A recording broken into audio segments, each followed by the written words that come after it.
All right, we'll give this just a second and then we'll get started here. I appreciate everybody who joined. This is pretty cool. My goal today really is to just add a lot more clarity around how to actually use the Instant Authority Vortex method that I was talking about last week. And I want to show you an example or two. I want to actually show you how to build this. So that's gonna be my goal for today. I'm just gonna wait for one more second here and then we'll kick it off. Having a busy week, man.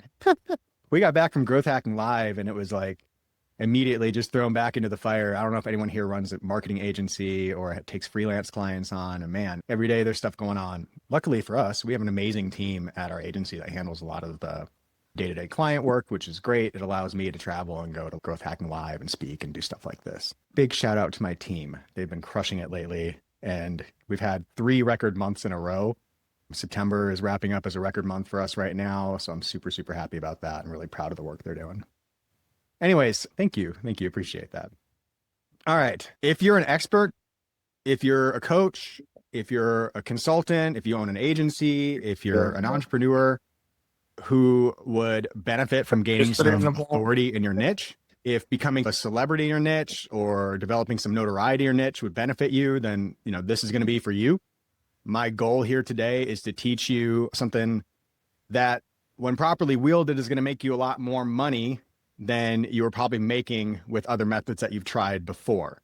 This is pretty simple to do. It's deceptively simple. In fact, I think a lot of people look at it, scratch their heads and say, boy, that doesn't sound like very much. I feel like anybody could do that. And that's true. That's exactly the reason I want to show it to you again and then give you some real examples to make sure that you get just how simple this really is to pull off. I'm not the smartest guy in the world. I am not the greatest YouTube ads or Google ads guy in the world. I'm pretty good. Been doing it for a while. But one thing I'm really not good at is being on video. I'm an okay teacher. I can get the point across. I can get people to understand the stuff that I'm teaching, but I'm not like a trained actor. I'm not really good at a lot of things, right? But I can pull this method off. Even I can bumble my way through some YouTube videos and then light some fire to it and actually put it in front of the right people and get them to know, like, and trust me. So that's what I want to show you here today. I'm going to show you how you can rapidly gain authority in your niche so that you can sell whatever you want to a pre-warmed up audience of people who want to buy your offers. And along the way, you might even become a little bit famous, which is not something I expected when I started out doing this, but it happened. And it's something I got to deal with now because carpet cleaners everywhere go, hey, I know you. I've seen you before. We'll get more into that in just a second. I used this method to grow some authority in the carpet cleaning niche. I own a marketing agency that works with cleaning companies. Been using this method for a couple of years now. And so I run into a lot of carpet cleaners that say, hey, man, I've seen you before. I definitely know your face. I've seen all your videos. I'm going to show you how to do that. I do want to give you a warning, though, that at the end of this, I am going to make you a very small offer. You are not required to buy anything in order to receive the full value out of today's call. I want to make that super clear. That's my promise to you. The only reason I'm going to make you an offer at all is because I know that some people that watch this are going to say, I want some one-on-one help with this, and I want to make it easy for them to get that if they need it. For everybody else, my goal here is to show you everything today, to answer all of your questions and to make sure that you can leave here and actually do this for yourself so that you don't have to pay somebody else to come up with a good strategy. Or a webinar. Okay. Kelly, if you could do me a favor, if you're able to, I don't know if you're not an admin on this, are you? No, I'm not a host. I can't. Okay. I got it. I'll do it. All right, cool. I've been doing some speaking lately, right? You might have seen me around. If you were in San Diego last week, you might have seen me at Growth Hacking Live. And if you were there, awesome. Great to see you again. If you weren't there, that's okay. You're in luck because I'm basically going to go over the highlights of everything I taught at Growth Hacking Live last week. And then I'm going to go even deeper and get a little bit more tactical and show you how to do this inside of an ad account. Like I said, I had an awesome time at Growth Hacking Live. I got to speak on stage with entrepreneurs that I look up to. I got to be on panels with people. I got to go backstage and see all the cool like lighting and audio and video stuff that was back there. My wife and I flew out from Seattle. We flew in an exit row on the way down there, and we flew first class on the way back home because when you're a speaker, you deserve to treat yourself just a little bit. And I felt like this was a big moment that I wanted to celebrate, and I thought my wife deserved to celebrate it with me. Anyways, this is a really cool conference. If you didn't go, you missed out. Perry Belcher and some partners put this conference on. There were a ton of incredible speakers, some of whom you can see in these pictures right here. And I was super, super lucky to get up on stage and share what I call the Instant Authority Vortex Method. What I taught last week is what I'm going to show you here today. But I also attended a call yesterday that Perry Belcher did, where he was going over some of his takeaways from Growth Hacking Live and answering questions from people. And I thought some of the things that he said last week during Growth Hacking and also on this call were worth repeating because they directly relate to what I'm going to show you here today. Perry said yesterday, when somebody was asking Perry a question about how they could start advertising their services, how do I start getting my services out in front of people? I run a niche business. People are not necessarily looking for the service that I offer, but I know that people out there need it and I just need to get in front of them. And one of the things Perry said is you're going to have to pay a pretty high tax to educate those people. You're going to have to pay to educate your audience. And that is exactly what we do with the Instant Authority Vortex is we pay a relatively small amount of money, by the way, because YouTube ads, Facebook ads can be pretty cheap when you run them this way. But we are paying basically to educate our audience. And in the process of educating our audience, we're able to grow a lot more trust with them and make it so that they're more willing to buy from us than our competitors who they maybe don't know, like, and trust as well as us. So paying to educate your audience, I thought was an important point that he made yesterday. If you're not sure how to pay to educate your audience, paying to promote videos is a great way to do it. If you're making video content, then you're already educating your audience. If you pay to promote those educational videos, then now you're paying to educate your audience. The other thing he said is that if you go through the trouble of building a brand, a personal brand, some recognition for yourself, then oftentimes you'll pay up to 50% less for ads. That people who've built up a personal brand, people that have some recognition, when they go to run ads for their offers, they get better ad costs than their competitors. And the reason for that is this like stopping power, right? This scroll stopping power, this channel stopping power, that when people see you in their feeds advertising something to them, if they've seen you around before, if they've seen your face, if they've received some value from you before, they've learned something from you, they know that you speak at events, maybe they've been at events, they've watched your videos before, they've seen your tutorials before, that personal branding will actually help you improve the costs that you get on your paid ads when you go to run paid ads to your offers later on. Up to 50% less is what Perry says.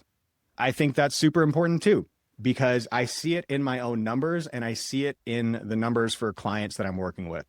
I run the types of ads that I'm going to show you today, not only for myself, for my own marketing agency and for myself, I also run them for clients. I have a few national clients where we run this type of strategy for their business. These clients are in very random industries. Like you probably wouldn't be able to predict the industries that they're in. When I run this Instant Authority Vortex method, I'm usually running it for people like cash home buyers, right? Somebody who's an investor, they buy homes and they want to get known in their market as the guy to sell your house to when you want a cash offer on your house. It works for that. This works for marketing agencies, like I said. It works for consultants. It works for people who have business opportunities. One of my clients has a business opportunity. They teach people how to start a business in a specific industry. I'm not going to say which because I don't want you guys to go look at all their stuff and pick it apart. But this works very well for their business opportunity because in their industry, they want to get out there, educate an audience, warm them up, and then they want to start making paid offers to that audience and try to convince them to get into their business opportunity, where they could start a business of their own and make a lot of money. And they have a lot of successful students that have done this. So my clients that are running this method, they're getting better results with their ads, mostly because we're running this Instant Authority Vortex method to build their personal brand, to build their recognition ahead of time, so that when we go to run a conversion campaign to get people to sign up for a lead magnet, to sign up for a webinar, to pay for a paid offer, to buy something, right? To go pay for a live event ticket, for instance, they're more likely to buy, that our audience is pre-warmed up and we end up paying less for those ads and getting better results with them because we have a brand built. The other thing Perry said was ugly influencers. He said that a couple times and I really liked that because the second he said ugly influencers, I thought to myself, that's what I am. That's exactly what I am. And you may agree or disagree. Maybe you think I'm very beautiful, right? And that's why I'm so successful. My YouTube ads, it's just me and my long flowing hair, and that's why everybody buys. I don't think it is. In fact, most of my audience is blue collar guys who are running carpet cleaning businesses. I don't think they're buying from me because of my looks. I could be wrong. I'm an ugly influencer in that niche. In fact, I stand out in my niche because I'm the guy with long hair and the mustache. I don't look like everybody else. I just look like me. And that actually works in my favor And the thing is, you also look like you, and that could work in your favor. You might stand out in your niche, or the fact that you are just a regular person will make you stand out in your niche. I think that this is an incredibly powerful tactic to use. You don't need to hire models. You don't need to hire actors to go and do this for you. You can just grab your phone, get it out in front of you, and take a video of yourself and post it. You don't have to get your makeup and your hair done. In fact, I never do. I'm going to show you some videos that I've been promoting to thousands and thousands of people where I barely bothered to shower before I shot these videos. Like, I'm just out there outside sweating in the sun, shooting videos, and then I'm paying to promote that to people because it doesn't matter, right? I actually want it to look real. I think the concept of ugly influencers is really interesting because I think that makes it so achievable, right? Like, anybody could be an ugly influencer. So I wanted to share that with you because I think that if you take the time to pay to educate your audience, to build up your personal brand, to not be afraid to be an ugly influencer, there's a lot of benefit to be had here. Could you mute everyone again, please? Yep, no problem. We're doing this live today. It's unscripted. We may have to stop a couple times along the way. All right. So we don't need that. I'm going to share with you today what I shared with everybody at Growth Hacking Live last week. I'm going to go over the highlights. If there's additional color that I can add to this, I'm going to. And then at some point, we're going to stop. I'm actually going to switch over to Google Ads, and I'm going to show you a campaign that's set up in exactly this format. So I call this the Instant Authority Vortex Method because if you don't have any authority in your niche at all, if you're a complete nobody knows who you are, and you're just getting started, you're just trying to break into it, this will work for you. It'll work a lot quicker than you expect. You can grow authority in pretty much any niche. And like I said, it doesn't have to cost a lot of money either. So I know that sounds like a big claim that you can do this quickly, cheaply, and can work for anybody. I really believe that. If you have the right offer, if you truly have value to provide to your clients, and the only thing preventing you from providing that value to your clients is the fact that you're not in front of them, the fact that you're not getting in front of them on a regular basis, that you don't have a way to pay to promote yourself and get that offer in front of them, if that's what's holding you back, this is going to help you out. If you don't have a good offer, if you don't have a way to add value to people's lives, if you can't help somebody else with a problem, then this probably won't work for you, right? So go figure that out first. But I'm going to assume from the beginning that you're an expert of some kind. Maybe you run ads for people. Maybe you write copy for people. Maybe you make videos. Maybe you build websites.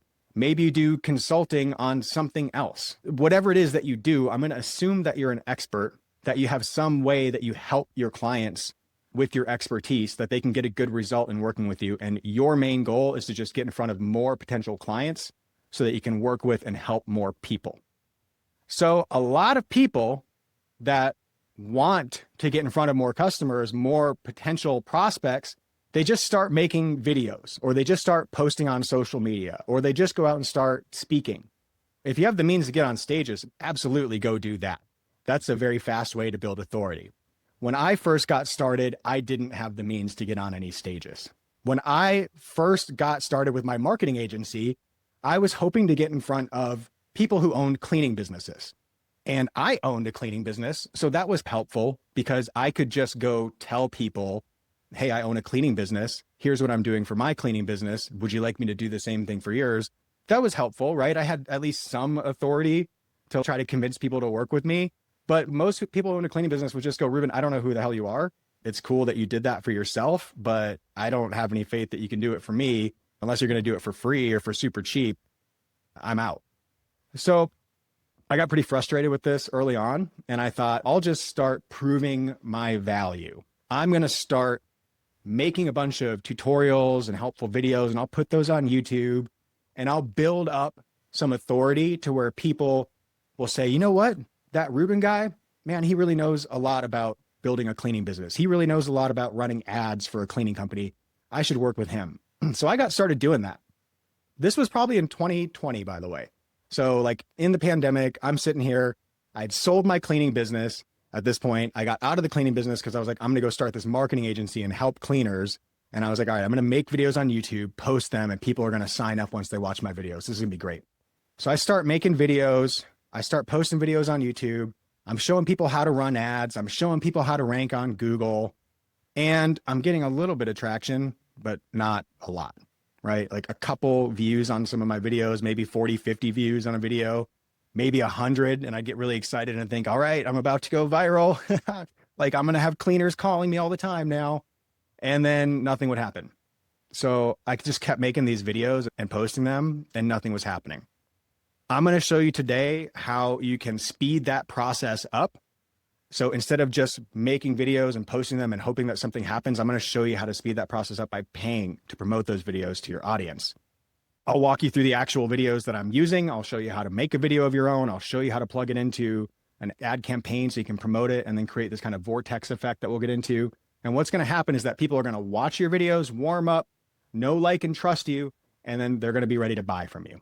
But the first thing that you need to know before you start making videos and start making these new paid ads, these paid video ads that you're going to promote to people, is that if you're going to run paid ads to people, they can't be ads.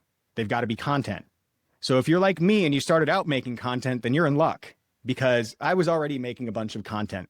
I was making tutorials for cleaners, Loom videos, showing them how to do things in Google Ads or Google Business Profile, teaching them SEO, teaching them how to use different softwares. So I was already making all this cool content. So that was good for me. A lot of other people, they're out there making ads. If you're trying to make ads, something like, hey, I have this cool software, you should try out my software, or my agency can get you 100 leads in the next 30 days, guaranteed, or you don't pay. If that's the kind of videos that you're making and paying to promote as ads, then I want you to stop doing that just temporarily, okay? I want you to put that aside, and I want you to think about making helpful content for your audience, teaching them something, kind of like what I'm doing right now, right? Making some sort of a helpful video for them that you could pay to promote as an ad instead of the other ads that you're running. That's what I want you to start doing, okay? Because those types of ads, they work fine, but if you really want to stand out in your niche, a quick way to do that is to be a little different than everyone else. If everyone else in your niche is saying, buy from me instead of them, if you come out and you say, here's how to do this thing that'll help you make a bunch of money in your business, you're going to stand out. People are going to go, hey, look at this guy. Why is he promoting this? Why is he teaching people how to do this stuff? They'll probably suspect that you have some motive behind it, but in the meantime, they're going to receive some value from you, and via the law of reciprocity, they're going to feel pretty good about that. The other thing I want you to know is that if you've just been making organic content and posting it and hoping that people find it, that's a long strategy. It's a long-term strategy. Your SEO may build up over time. You might be really good at like getting engagement on your videos, picking the right thumbnails and titles, picking the right topics, being on trend, and getting a lot of views to your videos. I was not very good at it. I was not very good at that stuff. And so for me, posting content and just hoping that people would find it was not a very good strategy. So I had to put these two ideas together, that your ads can't be ads anymore. They need to be content, and that just posting your content isn't enough anymore. You see where I'm going with this? You're going to have to pay to promote that content. So that's how I came up with this. I had a specific problem on my hands. I was trying to get in front of people who owned a cleaning business so I could convince them that I was an expert at marketing for cleaning businesses and they should hire me to do their marketing, but nobody knew who I was. And I was making all these videos and people weren't finding them fast enough until I figured out how to pay to promote that content, and then to stay in front of my audience over and over and over again. That was one of my first key findings. My other key finding was that making those tutorials, those kind of like boring, bland how-to videos, or like the 3 best ways to do this, or the 3 best softwares for this industry, those videos are great. They do fine, but I found an even more powerful kind of video that you can make and run, and it's pretty simple to do too. I call it an authority building story. I'm going to show you how to make an authority building story of your own. I'm going to show you how to shoot a video where you tell one of these stories. And this is going to become the cornerstone of your strategy here, because you're going to take that story that positions you as an authority in your market. Even if people have never heard of you before, you're going to introduce yourself to them and position yourself as the authority that you are. And then you're going to pay to promote that story to your audience. And once they've seen it, you're going to pay to continue to remarket to your audience so that your ads keep showing up over and over again, which creates this kind of vortex effect. Now, this is a really terrible graphic. I'm not a graphic designer. I have a graphic designer on my team. I guess I could have asked him for help, but I think he's busy doing client stuff right now. So this is what you get. The idea here is that in the middle, you've got your ideal customers. You're trying to get in front of them. And what we want to do is completely surround them with your content. We want to pay to promote your content so that you get in front of them the first time. And then we want to pay to remarket your content and show them more and more helpful videos and show them your authority building story over and over again so that they keep on seeing you every single time they get on their phone, every time they get on their tablet, every time they get on their computer, even every time they turn on their TV. You can even get on TVs with this method. I think that's a really important piece that I might have left out during Growth Hacking Live last week. I wish I could have shown everybody where these ads can show up and how cheap it is to actually show these ads to people. I'm going to get into that in just a minute. When I show you an ad account, I think you might be blown away by how cheap it is to do this method and where your ads are actually showing up for your customers, because it's a key part of why this creates so much authority so quickly. We'll get into that in just a minute. This is the basic method. This is literally it. Like I said, it's deceptively simple. You're going to create a video that positions you as an authority. You're going to pay to promote it to your audience, and you're going to remarket more videos to your audience so that you keep showing up over and over again. The reason I think that this works is because everybody these days is just using AI to create the same content, to write the same video scripts, to write the same social media posts. It's funny to me. I follow a lot of marketers. I'm friends with a lot of marketers on Facebook. And if I see one person post something, by lunch, 6 people have copied and pasted the exact same post in the exact same thread on Facebook. Everybody's just doing the exact same stuff. If you want to stand out, the Instant Authority Vortex method is a really super easy way for you to stand out. While everybody else is using AI to do the easy copy paste, I can be just like you method, that's fine. If that's what you want to do right now, go for it. We use a lot of AI in our business. I'm not going to lie. We use AI for pretty much everything, especially when we're like building websites, writing copy, that kind of stuff.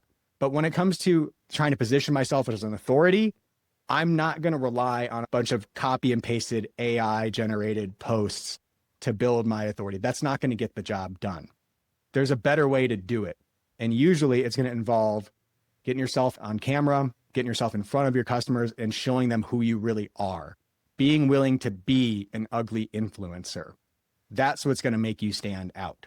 That's what's going to make you stand out, especially right now when everybody else is leaning so heavily on AI. We talked a little bit last week about attention spans, how people, you can debate these statistics, but people are spending less and less time watching stuff before they flip to the next channel, flip to the next app. People are deciding really quick in a split second or under 2 seconds whether they want to look at your stuff or keep scrolling. So if they don't like your content, they're just going to keep scrolling right past you. But you can use that to your advantage, because what people are actually looking for, the reason they're scrolling past so much junk content that they don't want to look at, is because they're looking for something that's specifically for them. They know that somebody out there is making content specifically for their interests. It doesn't matter how niche their interest is, somebody's making content for them. So when I started making videos for people who own cleaning businesses, one of the first bits of feedback that I got from other entrepreneurs was, that's pretty niche. Are you sure you want to niche down just to cleaners? You might not get many people who watch that. And I said to myself, I don't know, I'll give it a try.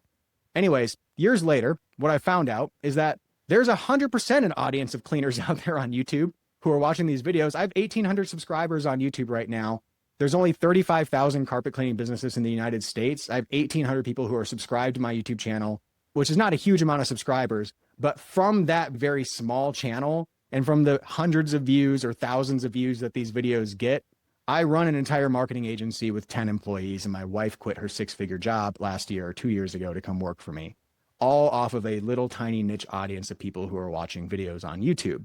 So people are scrolling and looking for content that's specifically for them. Even if you're dealing with a niche audience, if you're making content for that niche, and if you make it engaging and you can call out to those people immediately and get them to stop scrolling and look at your stuff, then you're going to win.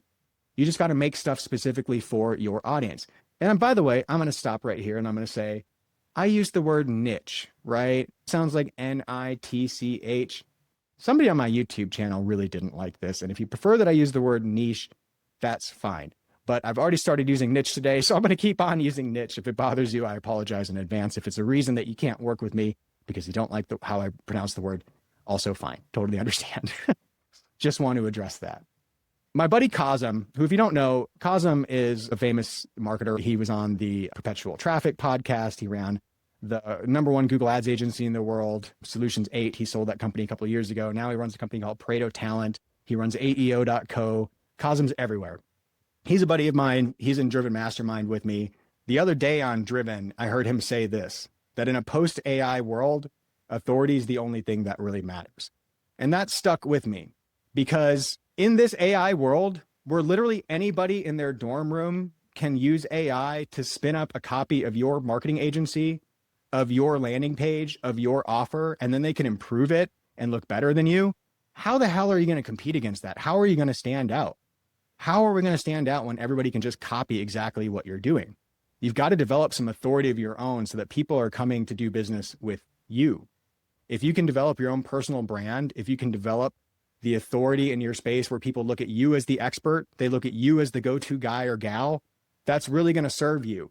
It's like how Kylie Jenner launched this giant beauty brand and I think became a billionaire. How was she able to do that? Because people already knew who Kylie Jenner was. She already had all of this authority. People already thought she was beautiful, that she was like some sort of beauty standard. And so when she had thoughts on what type of beauty products you should be buying, people bought. If you can develop authority, people will buy from you. And it may be the only defense that you have left in this AI-driven world.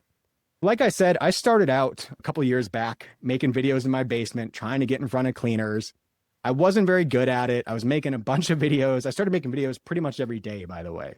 At one point, I was making a video a day, trying to crack the YouTube SEO algorithm, trying to get in front of as many cleaning business owners as possible. I was trying my ass off, and it just really wasn't working. I was hardly getting any views on these videos. But it all changed when I figured out that Instant Authority Vortex Method, when I started shooting a different kind of story and putting that on video and paying to promote it. I'll show you the video I'm talking about too. I'll show you the video that changed it all. It all changed when I put this new method in place in my business. In just a couple of years, I went from being this guy in the basement that nobody knew, that people would leave snarky comments on my YouTube, to being invited to deliver the keynote at an industry conference for carpet cleaners. They gifted me a booth at this conference. They wanted me to be on the trade show floor so that I could be there and talk to people. And the reason they wanted me to come speak to all these cleaning business owners is not because they wanted me to pitch my marketing services. It's because everybody knew who I was. The year prior, I had gone to the same event and I went as an attendee.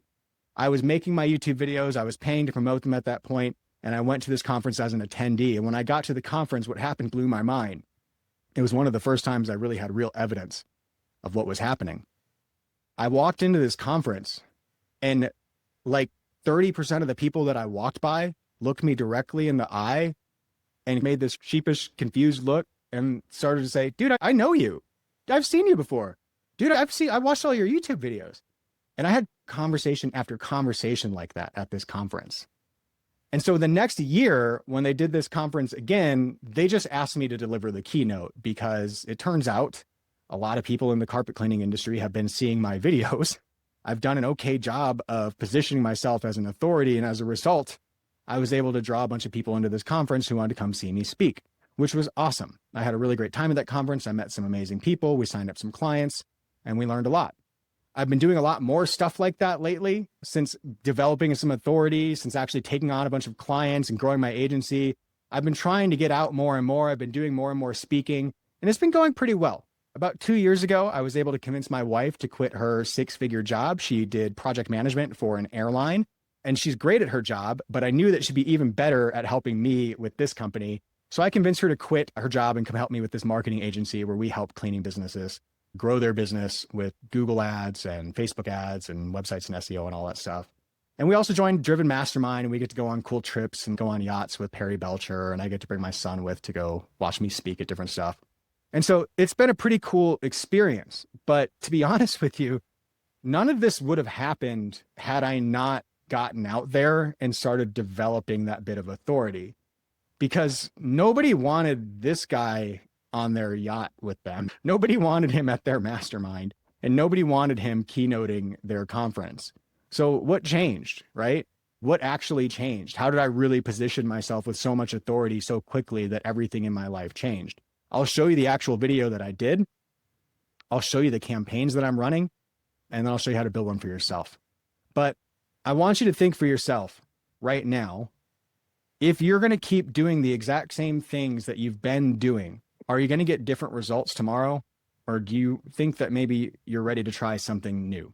Something that's pretty easy to do, that if you try it and you fail, you're not really going to lose much. In fact, you could just try again and try again. It's so cheap and easy to spin this kind of thing up that you could take as many shots as you want to. And I'm willing to bet at least one of them is going to work for you. So let me show you again how this works, okay? You're going to shoot a video that positions you as an authority in your niche. This is the video that I used right here.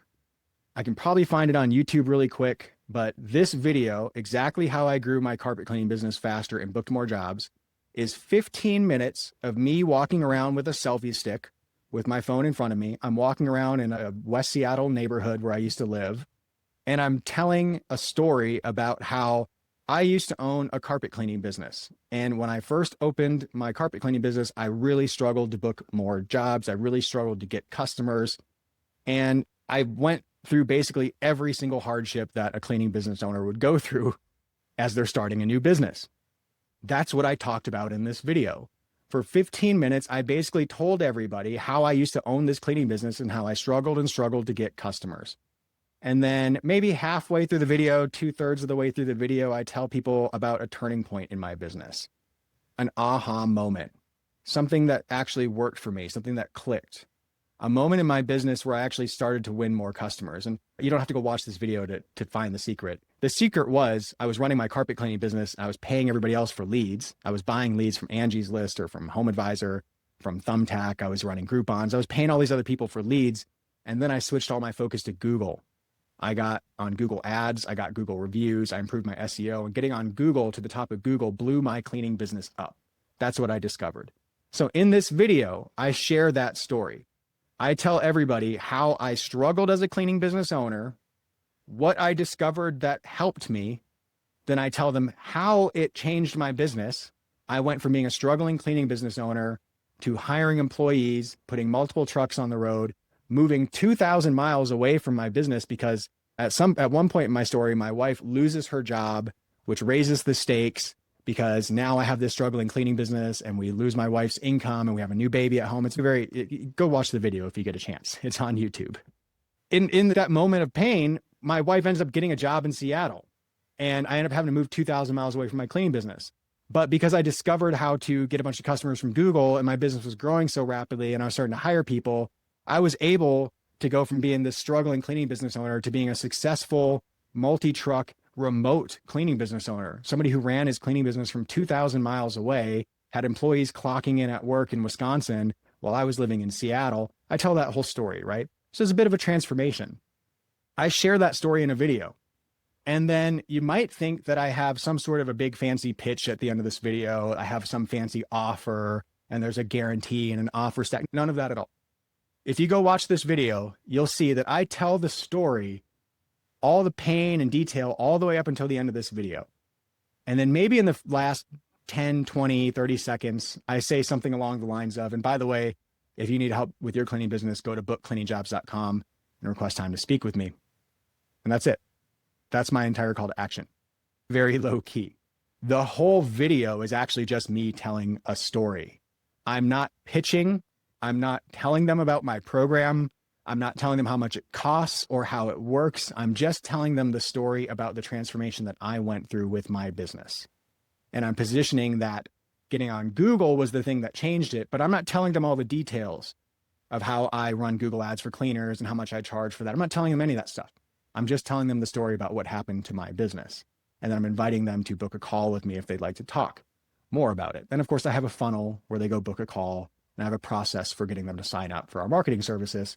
But this video itself is actually really simple. It could be pretty unscripted. And I know you're probably thinking to yourself right now, I don't have an amazing story like that. I haven't been through an amazing transformation. Reuben, I didn't own a cleaning business that almost failed and then I turned it around. and that I've been able to tell that story now and convince people to buy from me. Maybe you don't have that story. That's okay. You could use somebody else's story. I've shot these same kinds of videos talking about the results that a client received. If you have a client that's used your services and they've had a transformation, they've gone through a transformation as a result of working with you, share that story. You can anonymize it. You don't have to put your client's business out there. You don't have to air their dirty laundry, but you could tell somebody else's story. I've done that too. I've done these videos where I talk about how a buddy of mine bought a cleaning business, a carpet cleaning business. It was a franchise. He ended up failing. He shut that business down after a year or two. And then the next year he started a house cleaning business, and it wasn't a franchise. And he started this house cleaning business and was much more successful. I told his story, right? So you don't have to have your own story. It could be somebody else's story that you relay in your video. But that's the basic idea here. I'll give you some more instruction later on how to create one of these stories, but that's what's going on in this video. I wanted to add some clarity on that because I didn't get to go into it too deep last week when I was talking about this. You can go find this video on YouTube. It's on my channel. In fact, if you go to, let's see here, youtube.com, it's at Book Cleaning Jobs. If you go to my most popular videos, it's probably right there at the top. So you can go watch that. I shot that video not knowing what was going to happen next. I shot that video for one reason. I kept getting questions from people who would land on my YouTube channel. They'd see the 100 tutorials that I made, and they would comment or they would call me and they'd say, Reuben, why are you making these videos, man? Like, who are you? Why are you doing this? And I got tired of telling people the story over and over again of how I had a cleaning business and how I struggled and how I came out.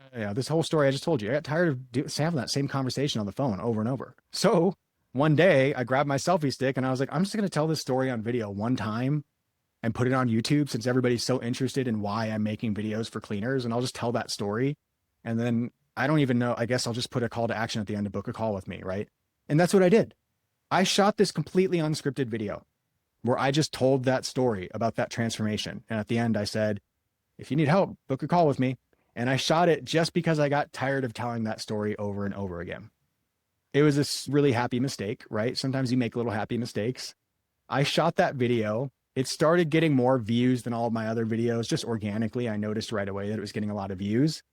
And thankfully, along the way, I had learned some new skills when it came to advertising. I'd helped my buddy's marketing agency for 7 months. He was running a marketing agency. He had an ad account. It wasn't going very well. He was spending like $30,000 a month on ads to try to win clients for his agency. And he hired me.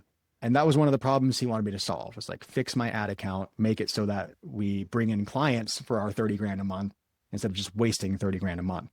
So the way I fixed his ad account was by, instead of running the same ads as everybody else, we're the #1 marketing agency for lawyers. We started paying to promote like case studies and stuff like that. I think we even paid to promote some videos. And when I shifted all of his budget away from the types of ads he was running before and shifted them more to these like authority building ads, these case study ads, these video ads, those types of things, I realized really quickly, man, this works a lot better. Like, not only are we getting better results, but we're getting a cheaper cost per click on these types of ads, because driving people from display or from video over to a case study landing page is a lot cheaper than buying clicks on search ads. If you're buying Google ads, search ads are very expensive. A lot of my clients pay $15, $20, sometimes $50 a click on Google search ads. Over on YouTube ads, over on display ads, you can often get clicks for 5 cents, 10 cents. You can get video views for even cheaper. You might pay a penny or 2 pennies per video view. So when I realized that I could make his budget go a lot further, that $30,000 budget go a lot further, and build him more brand awareness in his market and position him as an authority to like the attorneys that they wanted to work with. They wanted attorneys as clients. They wanted doctors. They wanted like professional services. They wanted those types of clients. So I ran these ads for them to win them those clients, and it worked like gangbusters.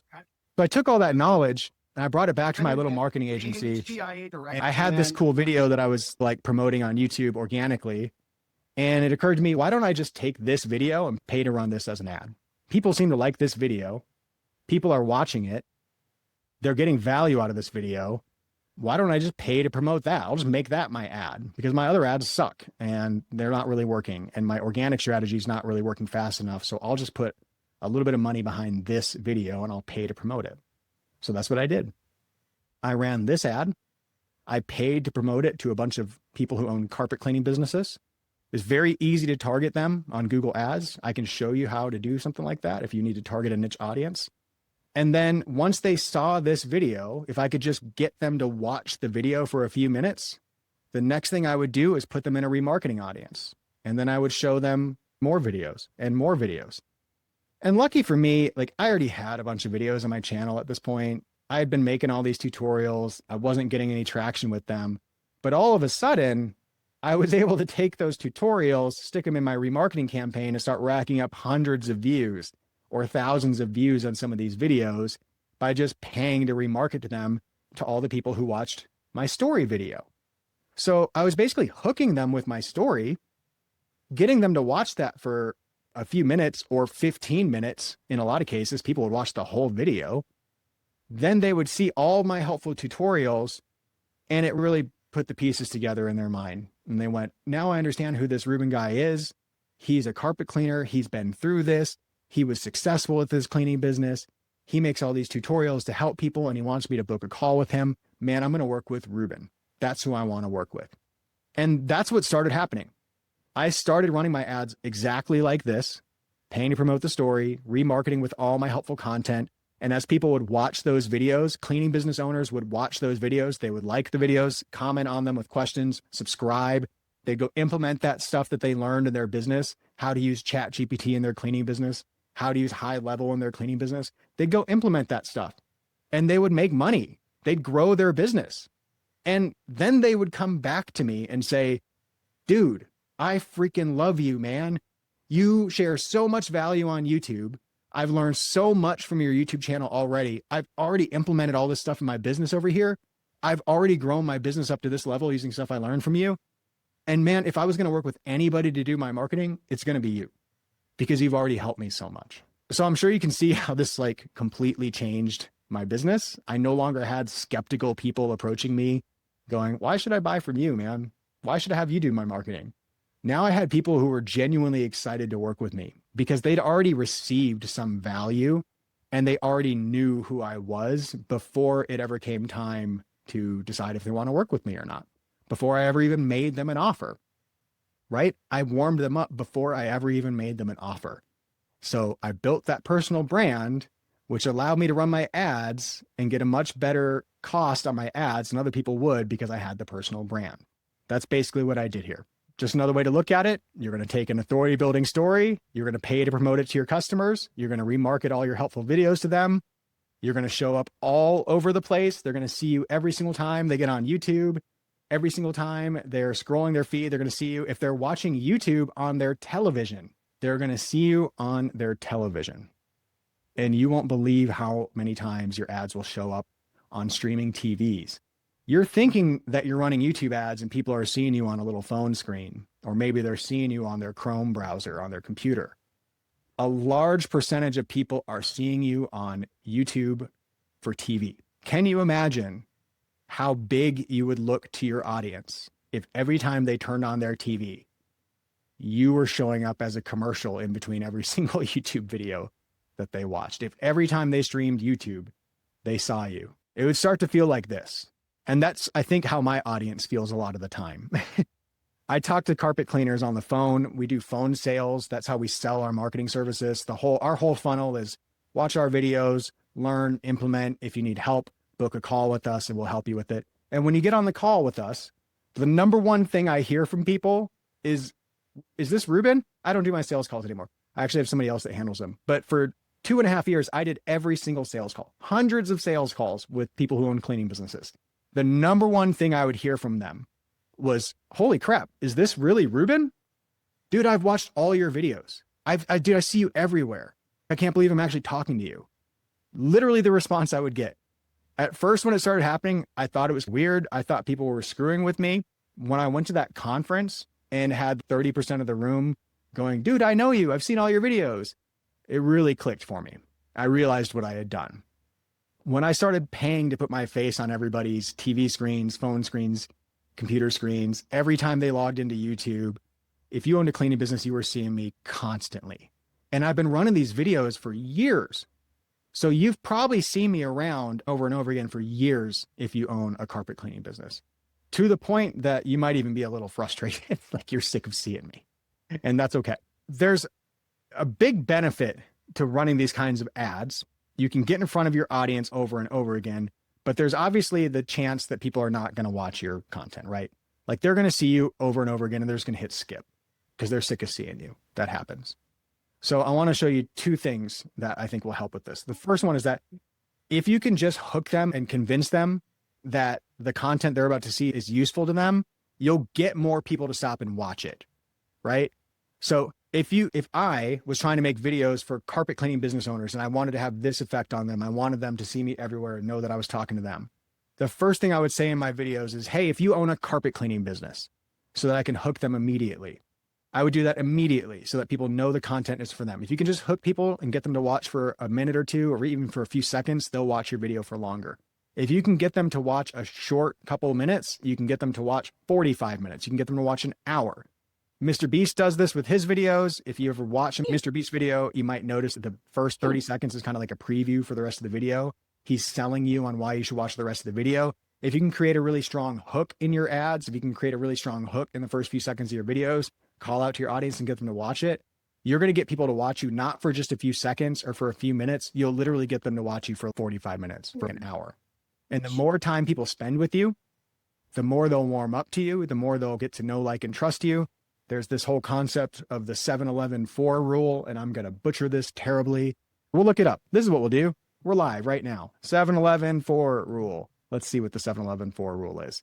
Daniel Priestley's book, oversubscribed. People need to watch you for seven hours through 11 different touch points and 4 different locations. If you can get people to watch you for 7 hours across 11 different touch points in 4 different locations, they'll develop enough trust with you, enough familiarity with you to become one of your tribe members and ultimately want to buy from you. So if you can get them watch you for 7 hours across 11 different touch points in 4 different locations, right? Keep that concept in your mind for a second. If you can get them to watch the first few seconds of your videos, you can get them to watch them for a few minutes. If you can get them to watch for a few minutes, you can probably get them to watch for an hour. And if you can get them to watch your YouTube videos for hours and then watch them over and over again, every time they log in, they're going to see you repeatedly. They're going to develop that 7 hours of time that they need to spend with you. They're going to see you in multiple locations, and it's going to add up to you being able to sell your customers a lot easier. You're going to have a much deeper relationship with your customers as a result of having spent more time with them, shown up in more places for them, and shown up more times for them. You can actually engineer this 7-11-4 effect. You can engineer this by paying to promote your videos so that you show up over and over again. The other thing that really helps you, that really works in your favor, is that video ads autoplay. So your end viewers, the people you're trying to advertise to, they're going to see your ad in their feed and it's just going to start playing. They're going to have to hit skip, or they're going to have to scroll to stop seeing your ad. On YouTube, you get 6 seconds before they're able to skip it. If you're doing this on Facebook, they could just scroll right past your ad and not watch it. But either way, the video is going to auto play. So if you can do what Jason said, which is hook them in those first few seconds, if you can get them in 5 or 6 seconds, you'll get them to watch more of your video. That's literally how long you have, only a few seconds. But if you can do that, and the ad networks will help you do it because they'll autoplay your video. And if you're saying, hey, carpet cleaners, hey, electricians, hey, residents of Brookfield, Wisconsin, whoever you're targeting, right? Get them to just hear that hook at the beginning. The networks will autoplay it for you. You can usually get them to watch you for at least a few seconds. And if they watch you for a few seconds, they'll watch you for a few minutes. Even if they don't watch you, this still works. And that's the really crazy part. Even if people see your ad and then skip right past it and don't want to watch it, more than half of people still remember your ad after seeing it for only 2 seconds. They're still going to remember you. And on YouTube, remember, you get 6 seconds before they can skip you. So at least half of people are probably going to remember your ad, even if they hit skip. And even better, even if they skip past your ad and only watch it for a few seconds, that will actually raise their intent to buy from you. They will be more likely to buy from you as a result of having watched your ad for just a few seconds. So you can almost force people to warm up to you. You can almost force them to be more likely to buy from you by just making a video ad, calling out to your audience, paying to promote it to them, letting the ad networks auto play it, and then just getting those few seconds of impressions on your audience over and over again. It's literally that easy. You can just brute force this. Okay. Now, I know you're probably worried about making a video like I did. My video is super, super simple. If you go to my YouTube channel and you go watch this video, I'm sure you'll see what I mean. There's no real magic to this video. I didn't script it. I might have written down 3 bullet points on a piece of paper just to make sure I hit the beginning, the middle, and the end of the story. That's literally all I did when I shot this video. If I was going to give you a framework to use to shoot your own video, this is what I would do. I would only do 4 things in your video, and they're really simple. The first one is hook your audience. Whoever you're calling out to, whoever your ideal customer is, just say their name, call them out, call out that group immediately in your video before you do anything else. Don't do the millennial pause. Don't go, hey, nice to see you. I'm Reuben. Don't introduce yourself. Nobody cares yet. Call out to your audience first. The way I do it, like I said, my video would start and I'd say, if you own a carpet cleaning business, if you own a house cleaning business, if you're a carpet cleaner, if you're a painter, if you own a painting company, if you're a dentist, if you're an orthodontist, if you own a marketing agency, if you're a coach, if you're a consultant, right? You see what I'm doing? I'm literally just saying like the title of my audience to hook them, to just let them know this piece of content is for you. This is one of those rare niche pieces of content that's specifically for you, for people in your industry, for people who are like you, and you should stop what you're doing right now and watch it because this doesn't happen every day. That's what you're going to get across in that hook in 2 to 5 seconds. You're going to stop people dead in their tracks because you're going to call out directly to them and look right in the camera when you do that. Okay? Call out directly to them and they will stop dead in their tracks to hear what you have to say next because they don't want to miss out.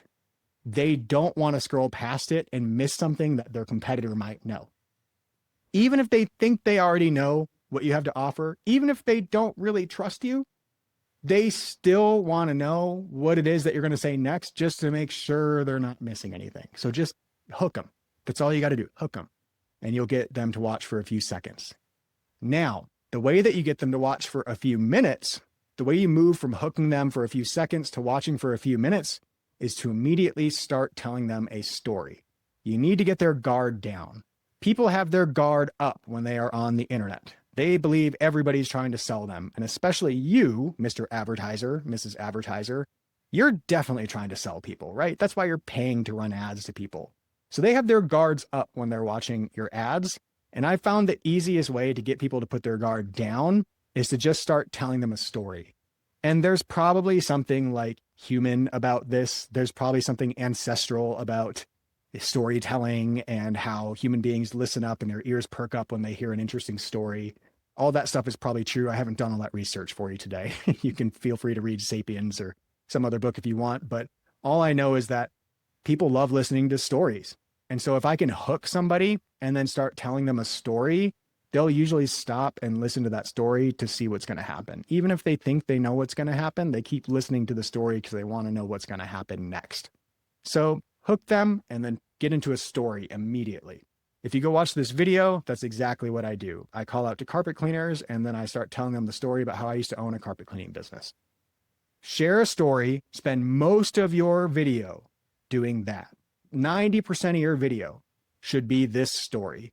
In fact, like everything else on this slide should be little tiny and stories should be really big. Most of your video, if it's a 15-minute video, 14 minutes of it should be you telling the story. 5 seconds should be the hook, 14 minutes should be the story, and then whatever's left is what you're going to use for the solution in the CTA. But the story is most of your video. During that story, if I could give you some advice to make it more powerful, to get you better results, to keep people listening, you could learn a bunch of tricks that you could use open loops. You could open a loop and then close it later on in the story. That would certainly help. If you want to do expert mode, go for it. But what really helps is to just dig into a painful experience that your customer is probably going through or might go through or has gone through. For me, I was talking to cleaning business owners. I know a lot about the pain that they go through because I went through it myself. And so when I was sharing my story about how bad my cleaning business experience was, I didn't pull any punches. I told them exactly how much money I was spending and losing and how close to the brink I was and how scary it was when we were losing money on this cleaning business. And then my wife suddenly lost her job, which was like just unexpected. And we had a new baby and like, I didn't know what the hell I was doing. So I told all of that pain in this story and I didn't hold any of it back. And I think that's one of the big reasons why this video works, because odds are your audience is going through something similar. Even if they're not sharing it with their friends and family, maybe they feel like their friends and family don't understand, but you do. If you understand their pain, if you can put yourself in their shoes, if you can move from across the table to their side of the table, if you can move from being a salesperson, an industry outsider who's trying to sell them something, if you can move to sit on the same side of the table as them, tell them a story that they can relate to, share with them the pain that you understand, the pain that they're going through. It's like virtually you're putting your arm around their shoulder and consoling them and saying, nobody else understands what you're going through, but I understand what you're going through. And that's extremely powerful. If you're going to tell a story, if there's any pain in your story that you could highlight, I would recommend highlighting it, not to be manipulative.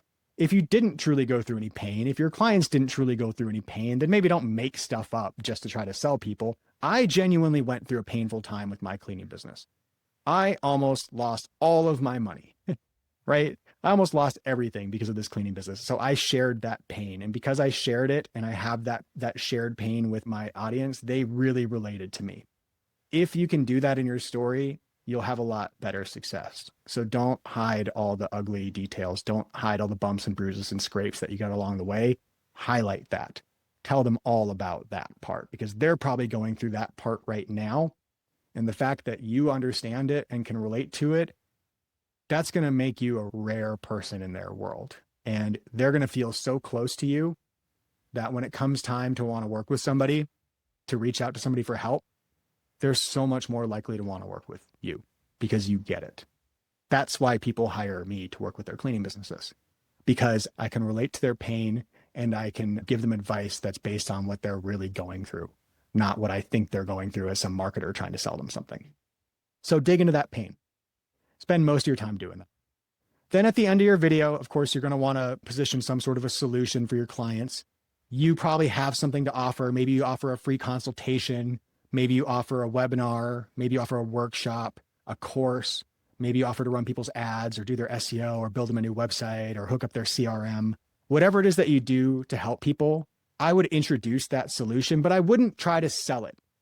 I wouldn't start listing out all the details of what's included and all the benefits and the features and all that stuff. I really wouldn't.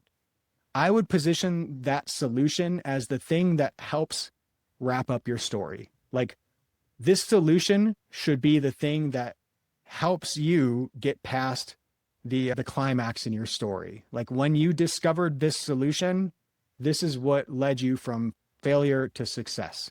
And for me, that was figuring out how to run Google ads for my cleaning business, figuring out how to get more reviews on Google and get more organic traffic from Google. Basically just figuring out Google. That's what did it for me. So I don't start listing out all of the different services I offer, Google Ads Management, SEO, and we can build your website too. I don't do that. I just say, once I figured out how to get customers from Google, everything changed. And here's what happened to my business next. So I would position your solution very quickly. I would mention it, but I wouldn't go into detail about your offer. I would just let them know what the solution was that you ultimately found for your problem. So you're going through a transformation, you're going through some pain and some struggle. What was the solution that helped you get through that to the other side? Very quickly tell them what that is. Don't give them a lot of detail. You don't need to, because you can give them more detail after they reach out to take the next step. If you want them to book a call and talk to you on the phone, you can give them more detail about your solution on the phone. You don't need to give it to them in this video. And if you give them all the details in this video, I think you're going to ruin the video. You're going to ruin your results. Make this video a story. Focus on your customers, focus on their pain and the transformation, and very briefly introduce your solution, but let them know that if they want to know more, then they've got to book a call, attend your webinar, whatever, right? So then obviously the last step, provide a call to action, invite them to take the next step, whatever you want them to do. Mine is book a call. I like my very simple book a call funnel. If you can get people to book a call with you and sign up for your services, then I'd highly recommend that's what you do. The book a call funnel is time tested. People have been running it forever. I still run it for multiple businesses. It works great. It works even better when you're running an ad like this one. If I just went on Facebook ads right now and said, book a call with me, I'll help you get more leads. I'm going to pay, I don't know, $50 a lead probably to get carpet cleaners to sign up to book a call with me.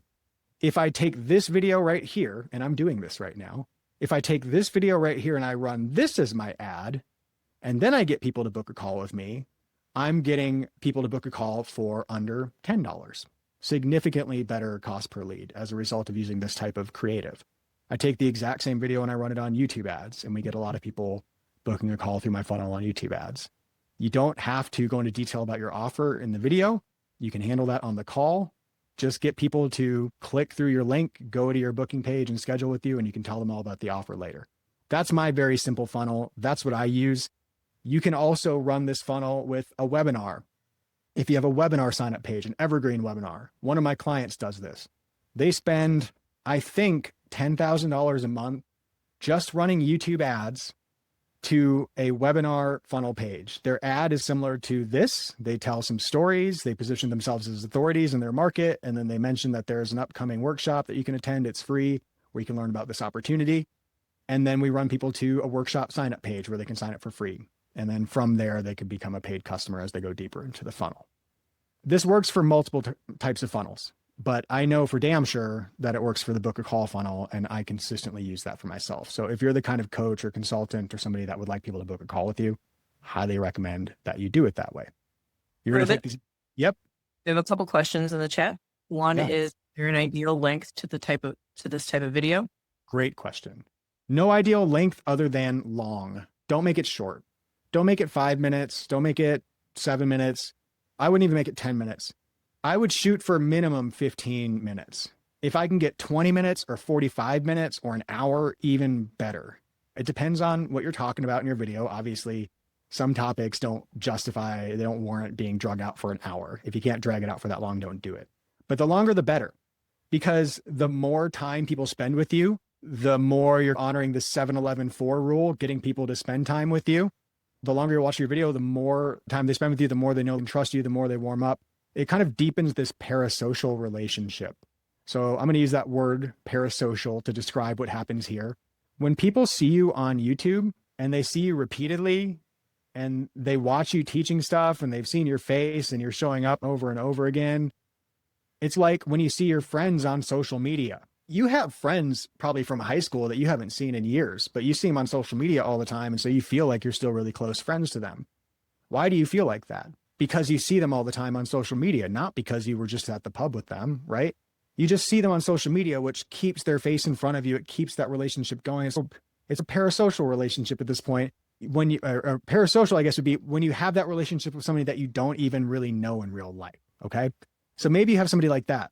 Maybe you're friends with somebody on Facebook that you've never even met in real life. Maybe you're friends with that person on Instagram. You've never met them in real life, but you've been seeing their content for years and you feel like you have a real relationship with that person. And when you see their face, you feel like you know them and like you're seeing and hearing from a friend. That's what happens here. So the longer you can make your video, the more time people are going to spend with their new friend getting to know you, and the better. Okay. So I would make your content much longer. All right. What else do we got for questions? I can't even. I would like to know, what do you use for your retargeting creative? Just the thumbnail for the video you are sending them to? Often, yes. I will often just use the thumbnail. And what's funny is sometimes the thumbnail is not even a thumbnail I made. Sometimes it's just like the stock, whatever YouTube picked for my thumbnail. If it's just my face, that's totally fine. I use that a lot. In fact, I like using my face as the thumbnail because then I get that effect where people see me all over the damn place and it's like they can't stop seeing me every time they log into their YouTube. So I like just using my face as the thumbnail sometimes. What else? Those were the questions in the chat. Andrea has a follow-up question for a brand though. Should that then just be the logo? Should you just use the logo for us? For the create? Yeah, for the as the creative. thumbnail. Yeah. Yep. So when you set this up inside of YouTube ads, you're actually going to be able to use your brand's logo and your brand name and all that stuff. So there'll be a different place where you can put your logo in. For your thumbnail, for the video thumbnail, I would either create a thumbnail that's engaging like this one right here, where I got like the guy with his thumbs up and it looks like a YouTube video, what you would normally see, or I would just use like a screen grab from the video that's got your face. Because sometimes what YouTube does is they tend to grab your face in like the most random moment. And so you'll see it and you go, oh, that's a terrible thumbnail. Why do I look like that? But it's actually like super engaging and very real, and people will look at it, especially if it's your face. So even if you're a brand and you're trying to develop your brand, I would still use one of these methods. And if you can, use a face, because it's hard to develop a relationship with a brand. It's easier to develop a relationship with a person.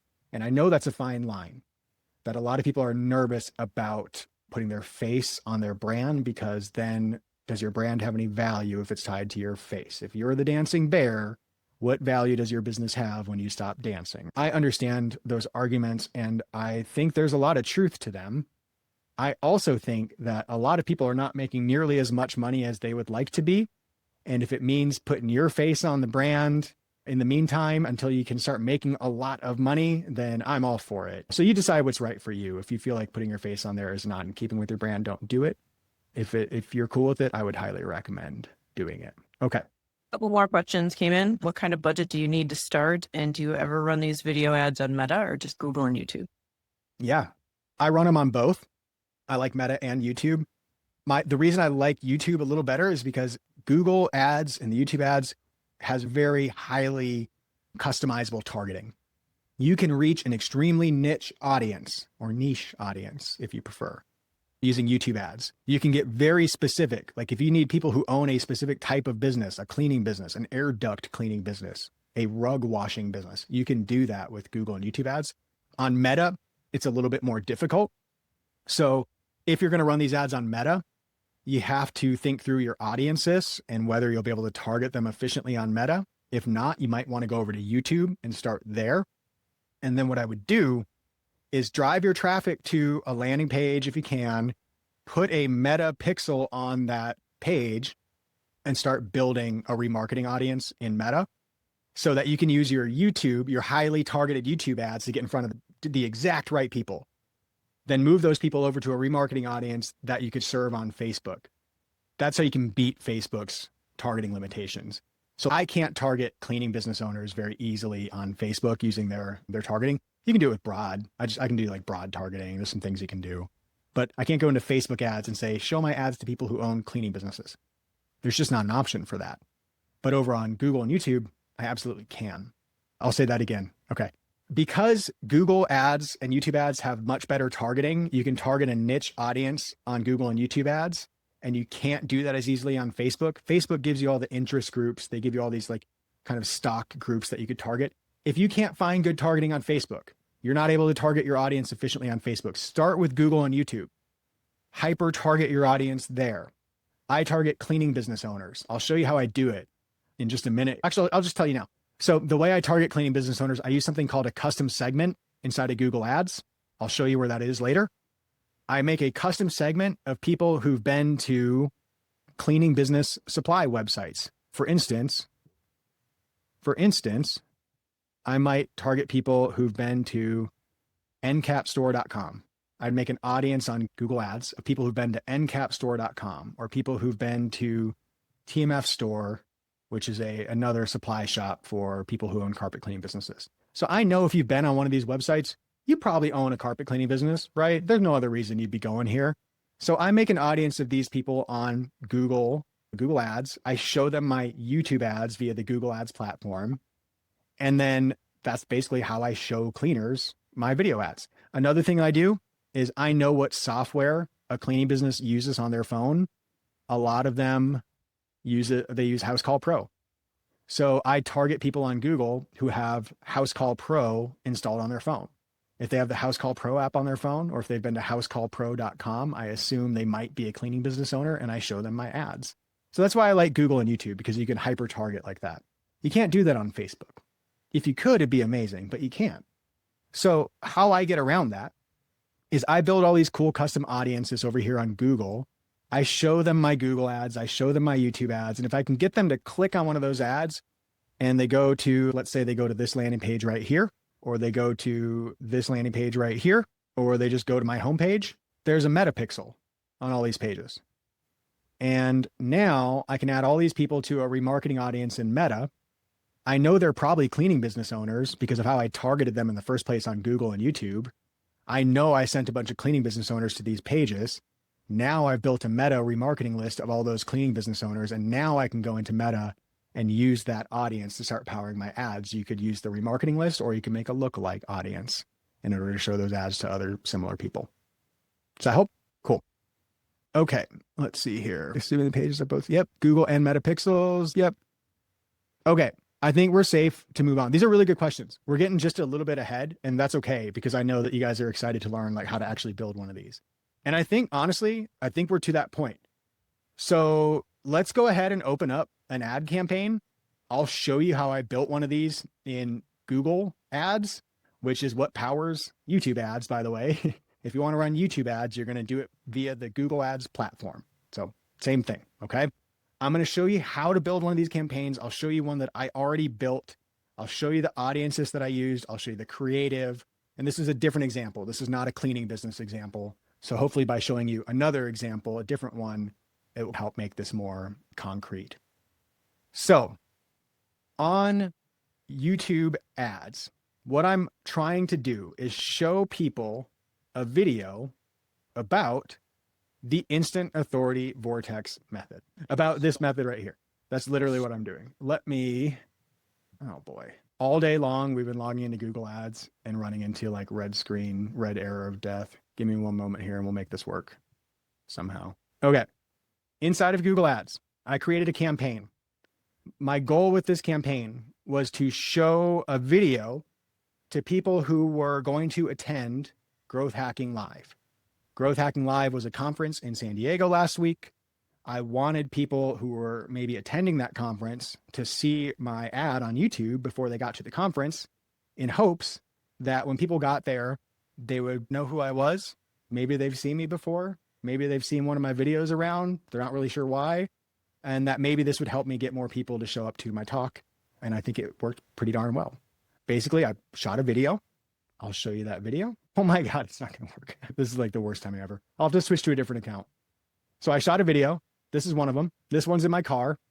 I'm literally just explaining to people how I discovered the Instant Authority Vortex Method and then telling them that I'm going to be talking about this at Growth Hacking Live. It's 14 minutes long. I'm just talking in my car about the Instant Authority Vortex Method. I have a couple other versions of this video. I have some shorts that are about the same thing. And then I have a couple long versions like this one right here and this one right here. So this is the same concept. Whoop, ignore this guy's ads. Jeremy Miner, getting some free publicity. All right. So it's a video. It's me walking around telling a story. I call out to my audience immediately. If you're here, look what I say. If you're a coach, consultant, agency owner, or marketer, and you want to develop more authority in your niche, right? So that was my hook. And then for the next 9 minutes in this video, I'm going to walk around and tell you a story. Literally just me walking around, telling the story about how I developed the Instant Authority Vortex. And then at the very end of the video, in the last few seconds, I mentioned that, by the way, I'm going to be teaching this at Growth Hacking Live and you should be there and I'll see you there. And that's it. Super, super simple video. Just telling a story. Not making a pitch, just telling a story and then saying, by the way, I'm going to be teaching this at Growth Hacking Live. I took this video and a couple of others. I created an ad campaign. I actually created two. One of them was to show these ads to a cold audience of people. And as I showed those ads to people, if they watched those ads, I would put them into a remarketing audience. And then I had a second campaign that's just remarketing. And I would remarket my videos to these people so that they would see me over and over again. So think of this like my top of funnel campaign, showing all my ads to a cold audience, people that I think are going to Growth Hacking Live. And then after they've watched my video, then I start remarketing to them and I start the vortex effect. I show them my ads over and over again in hopes that they'll see me more than one time and it'll help grow my like notoriety in front of this group of people. Now, I don't know if Google's going to let me actually dig into how I built this one. So I'm going to have to show you a different build, but I can show you the metrics on this, which I think are really useful. In total, I ran this campaign from August 24th until the day I spoke at Growth Hacking Live. So just about 30 days. In a 30-day period, I spent a total of $394. $393.85. That's how much I spent. For my money, what did I receive? I received 94,000 impressions on my ads. 94,000 people saw my ad suggested to them. Okay. 12,000 people viewed my ad, which is insane. Not all those people were at Growth Hacking Live. Some of them were just randos that got targeted. But I did my best to target people who are going to Growth Hacking Live. 12,000 views in 30 days at an average of 3 cents per view, 3 pennies per view. And actually, if you look at the breakdown here, my cold audience, I paid 2 pennies a view. My remarketing audience, I actually paid more. I had to pay more to remarket to my people. That's okay. I don't mind. 5 whole cents per view. Big whoop, right? I'd pay 5 cents to get a video view all day long. So I got 12,000 video views out of this at 3 cents a view and spent a total of $400.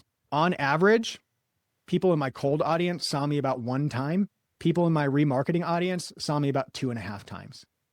If I could have done something to improve this campaign, it would be this number right here. If you can get to the point where the frequency, the average number of impressions or frequency for your users gets up to like 7, to where people have seen your ads on average like 6 or 7 times, then you are really freaking nailing it. And you have really got a vortex effect going on where people are just seeing you over and over again. I couldn't get there. As I ran this campaign for 30 days, I increased the budget a little bit. I added some more videos in. I actually went and shot a whole nother round of creative, a very similar video, just walking around in a different location. It's actually, if you go look at my videos on my channel, it's funny. Like I shot basically the same video in multiple locations. So there's like this one. Oh, wait, this is wrong channel. My bad. There is this one in the yellow shirt where I'm driving. There's the yellow shirt again where I'm walking around in downtown Tacoma by the waterfront. And then I have another video where I'm in a black shirt and I'm walking around in a neighborhood. These are basically the same video, man. If you go watch all 3 of these, you're going to be like, this is the same story. You just told it in a different setting and you wore a different shirt. That's exactly what I did. That's how easy it was to make new creative. That's how easy it is to make these videos. Once you make one, you'll realize, man, all I have to do is tell a story on a video and I can edit it later to cut out any parts that I bumble and ums and ahs, and it's super easy to do. So I shot extra creative. Then I came back, I increased my budget. I put in extra creative in an effort to try to get more people to see more of my videos, and it worked. This number slowly went up from 1 to 2.4, meaning I went up to where on average people saw my ads at least 2.5 times in my remarketing audience. If I could have kept going and gotten it to 6 or 7 times, then I think this would have been a much more powerful campaign. But for how little I spent, under $400 in 30 days, that's what I got. 12,000 views. I was super, super happy with that. Something that you might notice when you start running these ads, those views count towards your YouTube channel. So if people watch your ad, if they don't hit skip and they actually watch your ad for a little bit, that view counts on your channel. So if your channel is normally getting like 100 views a video, 50 views a video, and you're sick of that, start paying to promote your videos, and those views from your paid ads will count towards your view count on YouTube. Now this video right here has 2,100 views on it. This one has 2,200 views. This one has 948 views. This one didn't get as many, only 62. But like you'll literally increase the view count that people see on your channel by paying for it. Nobody knows that when they come to your channel and look at your stuff. They don't know that you paid to inflate your numbers. And actually, it's not a bad thing anyways, because what are you really doing at the end of the day? You're paying to promote your content, your best content, to your best audience. Those are views that, yeah, you paid for them, but like those are your most valuable views. Those are people that you want to see your content, seeing your content. And then other people are coming to your channel and they're going, wow, a lot of people watch this guy's stuff. So I don't really see any harm in it. I actually think it's really super cool that those views count towards your channel. I've had clients where I run this method for them and they start calling me and saying, Reuben, my subscribers are going up. my channel's never grown like this before, but since you started promoting my videos, I'm getting more and more subscribers. That'll happen too. As you pay to promote your videos, people don't often know the difference between watching a video on YouTube and watching a paid ad that got suggested to them on YouTube. If your paid ad looks just like content, if you're teaching them something, if you're telling them a story, your ad doesn't look like an ad. It just looks like the YouTube content that they're watching. So when I show up on your TV screen and you're watching your Mr. Beast video with your family on the couch and it pauses for an ad break, and all of a sudden I'm like, hey, if you're a coach or a consultant, I'm going to show you how I built this Instant Authority Vortex Method and how it changed my business, blah, blah, blah. And here's how you can do it for yourself. And the next thing you know, you're watching this video for 2 or 3 minutes and you're like, wait, this is an ad. Skip. What am I doing? Why am I watching this? You just get sucked into it, man. It's super easy to get sucked into this stuff. And when you're on people's TV screens, a lot of times they're just too lazy to reach for the remote and hit skip. So they'll sit there watching you for a few minutes. So this works super good. Yeah. Do you have any tips or tricks on what not to say in the videos so that you can run them as an ad? Yes. I know why you asked that question. I'm so glad you did. So I've been running these ads for myself for a while. I started running them for clients. And as soon as I started running them for clients, I ran into a big problem. I had a client who sells a business opportunity, like I mentioned. You can buy into his system, start a business in his industry, and start making 6 figures in your first year. They have customers that do it all the time. The problem is I started running his videos as paid ads, and right away in his video, he says, you could make 6 figures with this type of business, like in the first few seconds of the video. And I tried to run that as an ad on Google, and Google YouTube ads, they were like, no, absolutely not, rejected. And they said it was, what did they say? Unreliable claims. Google has all these policies about what you can and cannot do on their ad platform. When you start running YouTube ads, you might run into some different policies than you were running into before.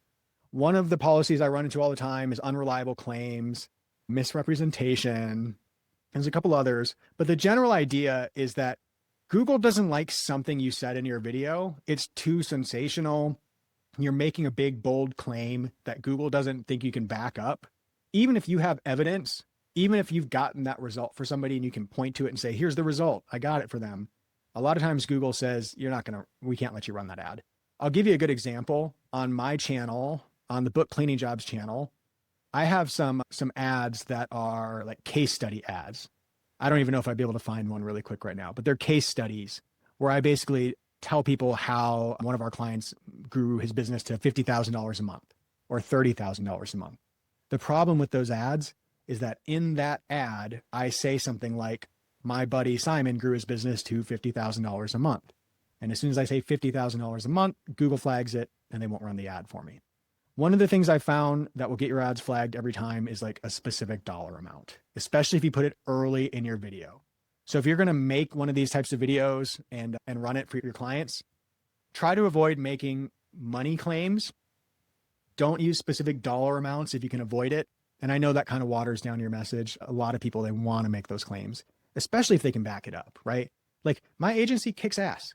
We get killer results for clients. I want to tell people that you can grow your business to 6 or 7 figures, your cleaning business, by working with. I'd love to say that in my ads, but I can't because Google will usually flag it. So you have to water down your claims just a little bit. If you can avoid making claims, if you could imply results that people would get, maybe by sharing a story, and then in that story, maybe you talk about not the dollar amount that you or your client made, but maybe the other impacts it had on them, like they were able to start hiring more employees, adding more trucks to the road, expanding to multiple locations.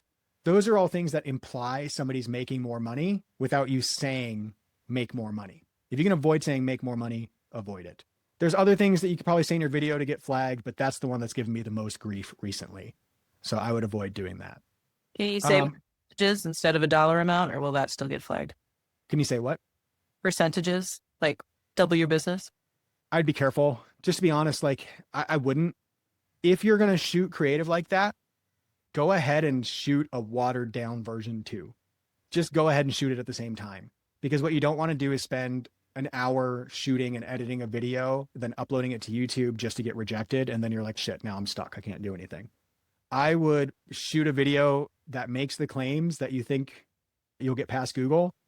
And then I would make a version that doesn't have those claims in it. I just did this actually. I made a new video for book cleaning jobs. It's me walking around telling the same story I always tell. It's just an updated version for 2025. I'm in a new outfit and now I have a mustache. So a little different. And in that video, I made 2 intros.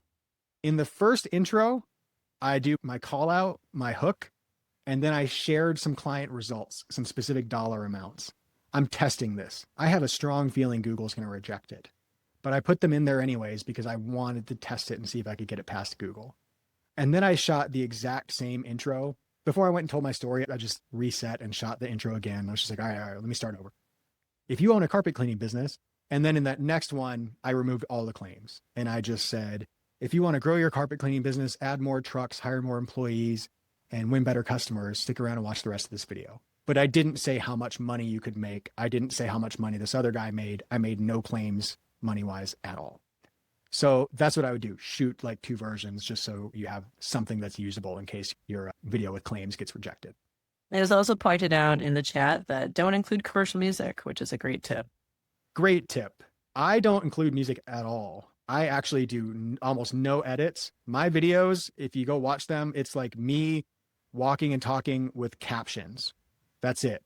There's not B-roll footage mixed into it. There's nothing. It's just me walking and talking. This one doesn't even have captions. Literally, there's no captions on it. So I would keep it super simple. I don't do background music. I don't do anything else at all. Background music could get you flagged. If it's not royalty free, I would just leave it out because you don't need it. And then is there a best practice on which format to shoot it in, landscape versus portrait? These are killer questions. I'm so glad we did this. Yes, all of them. When I shoot these videos now, here's what I've learned. These videos work so well that if I'm going to go through the trouble of shooting one now, I need it in all of those formats. The one I just edited yesterday, I took the exact same video. I shot it like horizontal, right? That way. And then I made sure I was standing in the middle of the camera. And when I went to edit it, I took the same video and I exported it as horizontal, as vertical video, and as square video, all 3. Now I can use 3 different video formats across YouTube ads, across Facebook ads, and I can get more placements, which will just extend the reach of my ads and put you in more places. So I would do all 3 formats. If you can shoot your video where you're in the middle of the frame most of the time, then you'll be able to just cut it into all 3 formats. It's worth doing. Then there was an earlier question that I think we skipped over. What kind of budget do you need to start? You can usually start with a small budget if you have pretty simple goals. If your goal is just to start getting known, if you just want people to see your face, to learn from you, to receive some value, but you don't need to make an immediate return on investment, then you can start pretty small.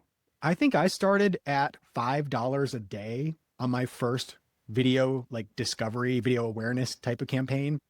And the whole point of that campaign was I was willing to spend $5 a day, $150 a month to just take some of my favorite videos, like how to build a great carpet cleaning website, and just promote that to people. And that's literally all I did. Just that kind of kicked things off for me. It got me in front of enough people that people started to see my content more often, and it helped grow a little bit of my notoriety. But when I raised my budget from about $5 a day to about $1,500 a month, $50 a day, right? And I introduced this story video, my ads really took off.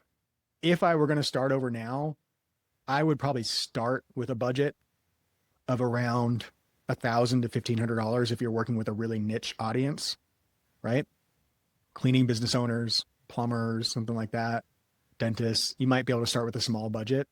If you're trying to reach a really large audience of people, like my client that does the business opportunity, there's a huge audience of people out there. Honestly, there's an audience of people worldwide that could be customers for them.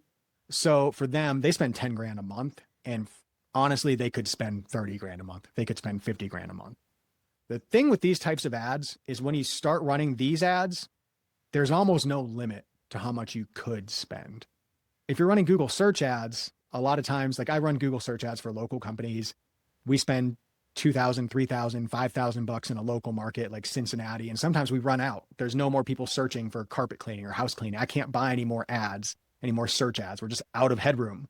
With YouTube ads, you can just keep going. You can keep on spending. So if you start at $500 a month, $1,000 a month, $1,500, the sky's the limit. Like until you run out of people to show your ads to, until you run out of audience members on YouTube or wherever, there's no limit.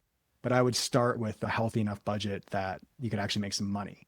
If you're just trying to get views on your videos, you could do it with a few $100, $200, $300 a month, but don't expect that to completely transform your business.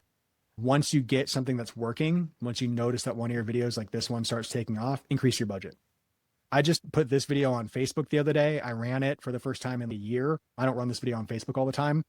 And I ran it at $25 a day, and I immediately had to double the budget because it was working so well that I doubled it. So I'm running $50 a day on Facebook just for this video now. So a budget like that can do well for you. If you have a bigger audience, you might need to spend more. Hope that answers the question. Kush wants to know how to target certain apps or websites on Google Ads. I don't know if Google Ads allow us to do that.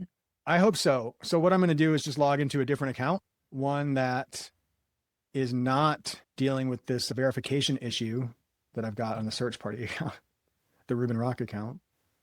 Let's see if we can do it in this account right here. So let's look at, damn, I have a lot of ads in this one. So this is a campaign that I'm running. I have a couple of different ads in here. One of them is that 50K case study that I was telling you about. And you can see that most of my ads are disapproved because Google doesn't like my clickbait and my unreliable claims and all that stuff. So be careful what claims you make. I got the same thing going here because I said $30,000 in that ad. This one though is a cheat sheet. This is like a video. I'm also running this. So I'm running this video where I'm walking around telling the story. And when they click on the ad, instead of asking them to book a call with me, on this one, I'm actually asking them to download a free cheat sheet. So this is just to warm people up and get them to download a lead magnet and end up on my list. This one works pretty well for me. I've only had a handful of people watch it in the last couple months because Google just reset this campaign the other day. So that's unfortunate. But I can show you how I set this up. So I'm targeting this ad, this video ad, to people that I believe are cleaning business owners. How am I doing that? Let me show you. The first thing that I'm doing is I'm running a video campaign. You can run it as a video views campaign. That's what I would recommend that you do now, a video views campaign. And then you'll pay per view on your videos. I usually set like $1 as my cost per view that I'm willing to bid, and Google never charges me $1. They end up charging me like 2 or 3 cents per view. When I go to target these ads to people, I target everyone in the United States. And then I'm going to use very specific audiences that I've built in order to tell Google specifically who in the United States I want to see these ads. Those audiences, you can create them under Tools, Shared Library, Audience Manager. There's this area right here called Custom Segments. These are all custom segments that I've created. And I'm giving away some sauce right now. I can't even believe I'm recording this and showing this because this is how I make my living. So y'all are getting the goods right now. If you want to target people who have certain apps installed on their phone, here's how I did it. So you hit this big blue plus button to create a new segment. You give it a name and you would say like apps. And then you're not going to target people who have any of these interests. You're not going to target people who search for something on Google. You're going to target people who use these types of apps. And whatever app you want to target, let's say it's House Call Pro, we'll type that in and we'll find it and we'll add it here. Let's say I also want to target people who use Jobber. We'll type that in and add it here. Let's say I also wanted to target people who use ZenMaid. I don't know if that's on here. It is. Look at that. No, I have a pretty good feeling that a lot of the people who are using these apps, they're blue collar businesses. A lot of them might be cleaning companies. ZenMaid's definitely going to be cleaning companies. So I could go show my ads to all these people who have these apps on their phones now. I could make this segment, save it. And when I go create my campaign, like this one right here, this video prospecting campaign, if I go look at the audiences that I'm targeting, all my custom segments are in here. You'll see all of them. So here's my app one. Here's app installs. And in the last 30 days, I've had 248 people see this ad, $2 per click. This isn't a views campaign. This is actually a conversion campaign. I'm actually trying to get people to click and buy on this one. It's a little different. But that's the audience. So you make these audiences based on what apps they have on their phone, and then you can add it to your campaign and Google will show your ads to those people. I have a bunch of other audiences in here as well. So I have people who've been to truck mount forums, which is a supply house for carpet cleaners. Either they've been to the website, they've been to the e-commerce website, or they've been to the Facebook page. So all those people are seeing my ads. People who've been to a conference called The Experience, which is a conference for cleaning businesses. I show them my ads. So I put in that conference, I put in their website URL. people who've been to experiencetheevents.com. I want to show them my ads. I have one for carpet cleaning websites for people who've gone to Google and typed the words carpet cleaning website template, carpet cleaning WordPress theme, carpet cleaning website design, carpet cleaning website examples. These are people who are looking to get a website for their carpet cleaning business. So I want to show them my ads because I could probably help them. I have a bunch of these different audiences, right? You can build these based off of keywords, based off of URLs that people have been to, based off apps that they have on their phone. And I would recommend that you do all of them. The way I think about hyper focusing in on an audience, I just think really deeply about that person, that business owner. Who else are they buying from? What other events are they going to? What software are they using? If somebody went to a certain URL somewhere, they went to a specific URL like truckmountforums.com, what does that tell me about that person? Does that tell me they're a good member of my audience or not? So that's the exercise you're doing. How do you sniff out your audience on the internet, make a list of the URLs they might go to, the keywords they might search for, the apps they might use, and then take all those and put them into custom segments and start showing your videos to them. That's literally it. I know it sounds super, super easy because it is. And the reason most people are not doing this is because they simply don't know that it's an option. When they go to set up ads inside of Google Ads and they have to choose an audience, they're looking at what audiences Google has available. They're looking at all the in-market audience. They're looking at all of the, they're looking at here. Let's see what else we got in here. They're looking at stuff like this: interests, demographics, right? People who are in market for apparel, arts and crafts, autos, right? Like these are all Google's stock audiences. And these are great. You might have some success using these. I never had a lot of success using these. What changed the game for me is when I realized Google gives us all of these as a starting point, but I can say, screw that. You don't have an audience that suits my needs, Google. So I'm going to create my own custom segment instead, and I'm going to tell you who my audience is.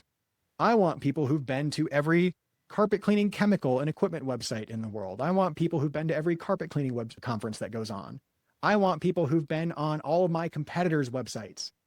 All of the marketing agencies that I compete with, the ones who are getting my clients, the ones that my clients are shopping against me, they're calling me and saying, Reuben, I'm thinking about going with you guys, but I'm also talking to this guy over here and I might go with him.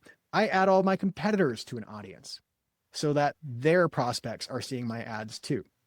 So you just got to think about where your audience is and how many different ways you could target them using different keywords they're searching for or URLs that they're putting in. You create custom segments for every single one of those, and you tell Google, show my ads to these people instead. But what about fencing? Do you have an example of that? Geofencing? Yeah. Geofencing is an interesting question. So this one gets asked a lot. The concept of geofencing, first you got to understand geofencing. The idea of geofencing would be that you want people to see your ads after they've been to a certain location. Like maybe they've walked into your retail store and then they left and you want to show them ads. So how would you do that? And some people think of geofencing like really targeting, like hyper targeting a specific area too. So like another way to geofence would be like, I'm only going to show these ads if you're in this little tiny radius area. And if you don't walk into that area, then you're not going to see these ads. Generally, when I'm thinking about geofencing though, is I'm thinking, I want people who've been to the local pickleball recreation center down the street. There's a membership center down the street. You can buy a membership, go play pickleball. A lot of the people there, they're high net worth individuals who are playing pickleball with their other high net worth friends. They all drive fancy Mercedes and Porsches and they're driving and parking over there and playing pickleball. I don't know. Maybe I want to reach those people. So the idea would be like, how do I tag those people when they've gone into that facility and then show them my ads? And the answer is, I don't know, man. If you figure it out, let me know, to be honest with you, because that would be really cool. Within Google and YouTube ads, you can create like a really tight radius and show your ads in a tight radius. That's something that I did leading up to the Growth Hacking Live conference. So let me go back to that account for just a second because I can show you what I did here. This won't answer the geofencing question, but that's okay. When I ran these ads originally, my concept was I'm going to show a video about me teaching the Instant Authority Vortex. I'm going to show it to people I think are going to Growth Hacking Live. And then once the event arrives, we're all going to be in San Diego at this event, right? everyone who's going to this event is going to be in San Diego. So here's what I did. I started this campaign. When I started it back here, I was targeting the entire United States. Everyone in the United States who went to the Growth Hacking Live URL, everybody who went to that URL, I started showing them my ads. I also targeted some other people who are in Ignite Mastermind and Driven Mastermind, and don't tell Perry. I don't want him to get mad. But I tried to target all those people and show them my ads all over the United States. When the event got here, when the weekend of the event got here, I took all of my campaigns, and instead of targeting the United States, I hyper focused it on a radius around the hotel where the event was taking place. Now, 100% of my budget for the couple of days that we were in San Diego, 100% of my budget is focused on this tight radius around the hotel. The only people who are going to see my ads are people who are in that area, people who are potentially at this conference. That should be the people who are seeing my ads, most likely. So that's how I geo-fenced or like geo-targeted people at a conference. If you're trying to geo-fence so that you can target people who've been to a location and then left, I don't know, man. I hope somebody has an answer to that. Somebody smarter than me. And if you do, teach it to me. All right. I think we must. One other question is people would like to know how they can get the recording of this. Oh, good question. I can send it out to everybody. Yeah, that's not a problem. Boy, how am I going to do that? I can send it to the whole list and just annoy everyone. Address those, so I don't know. I can send it out to everybody on the list. I'm sure some people are sick of hearing from me this week, but that's okay. So I'll just send out the recording to everybody. Is that cool? All right. So essentially, that's how I build these campaigns. Like I showed you all the parts. I didn't actually build one live for you. I suppose I could run through how I would make one from scratch just very quickly, but it's just me combining the concepts we just learned. So if you go into Google Ads and you hit this big blue plus button inside your account, whoop, where are we at? Big blue plus button right here. It says new campaign. Here's where I recommend you start. So you've shot your video. Oh yeah, please go ahead. You got a question. You can. Oh, sorry. I'll wait until you finish with this one. Sure? Thank you. Okay. Yes. All right. So we're going to create a video views campaign. You've already shot your video. The first thing you should do with your video is go upload it to YouTube. You can leave it unlisted if you don't want people on your channel to see it. Leave the video unlisted, but you're going to need to have it uploaded to YouTube so you can grab the YouTube URL. So take the video that you want to run as an ad. Let's say I'm using this one. I'm going to grab the URL. Hey, it's Alex Becker. I like Alex. I'm going to grab my video URL. I'm going to come back over here and I'm going to use that to make my ad. What objective do you want to choose? Personally, I usually just hit this create a campaign without guidance because I know what I'm looking for, which is a video campaign. There are a lot of types of video campaigns that you can run. The ones that I recommend you start out with are video views. A lot of people are not running these because they think, why would I waste money on a video views campaign? That's for people who want to do branding. That's what you're trying to do.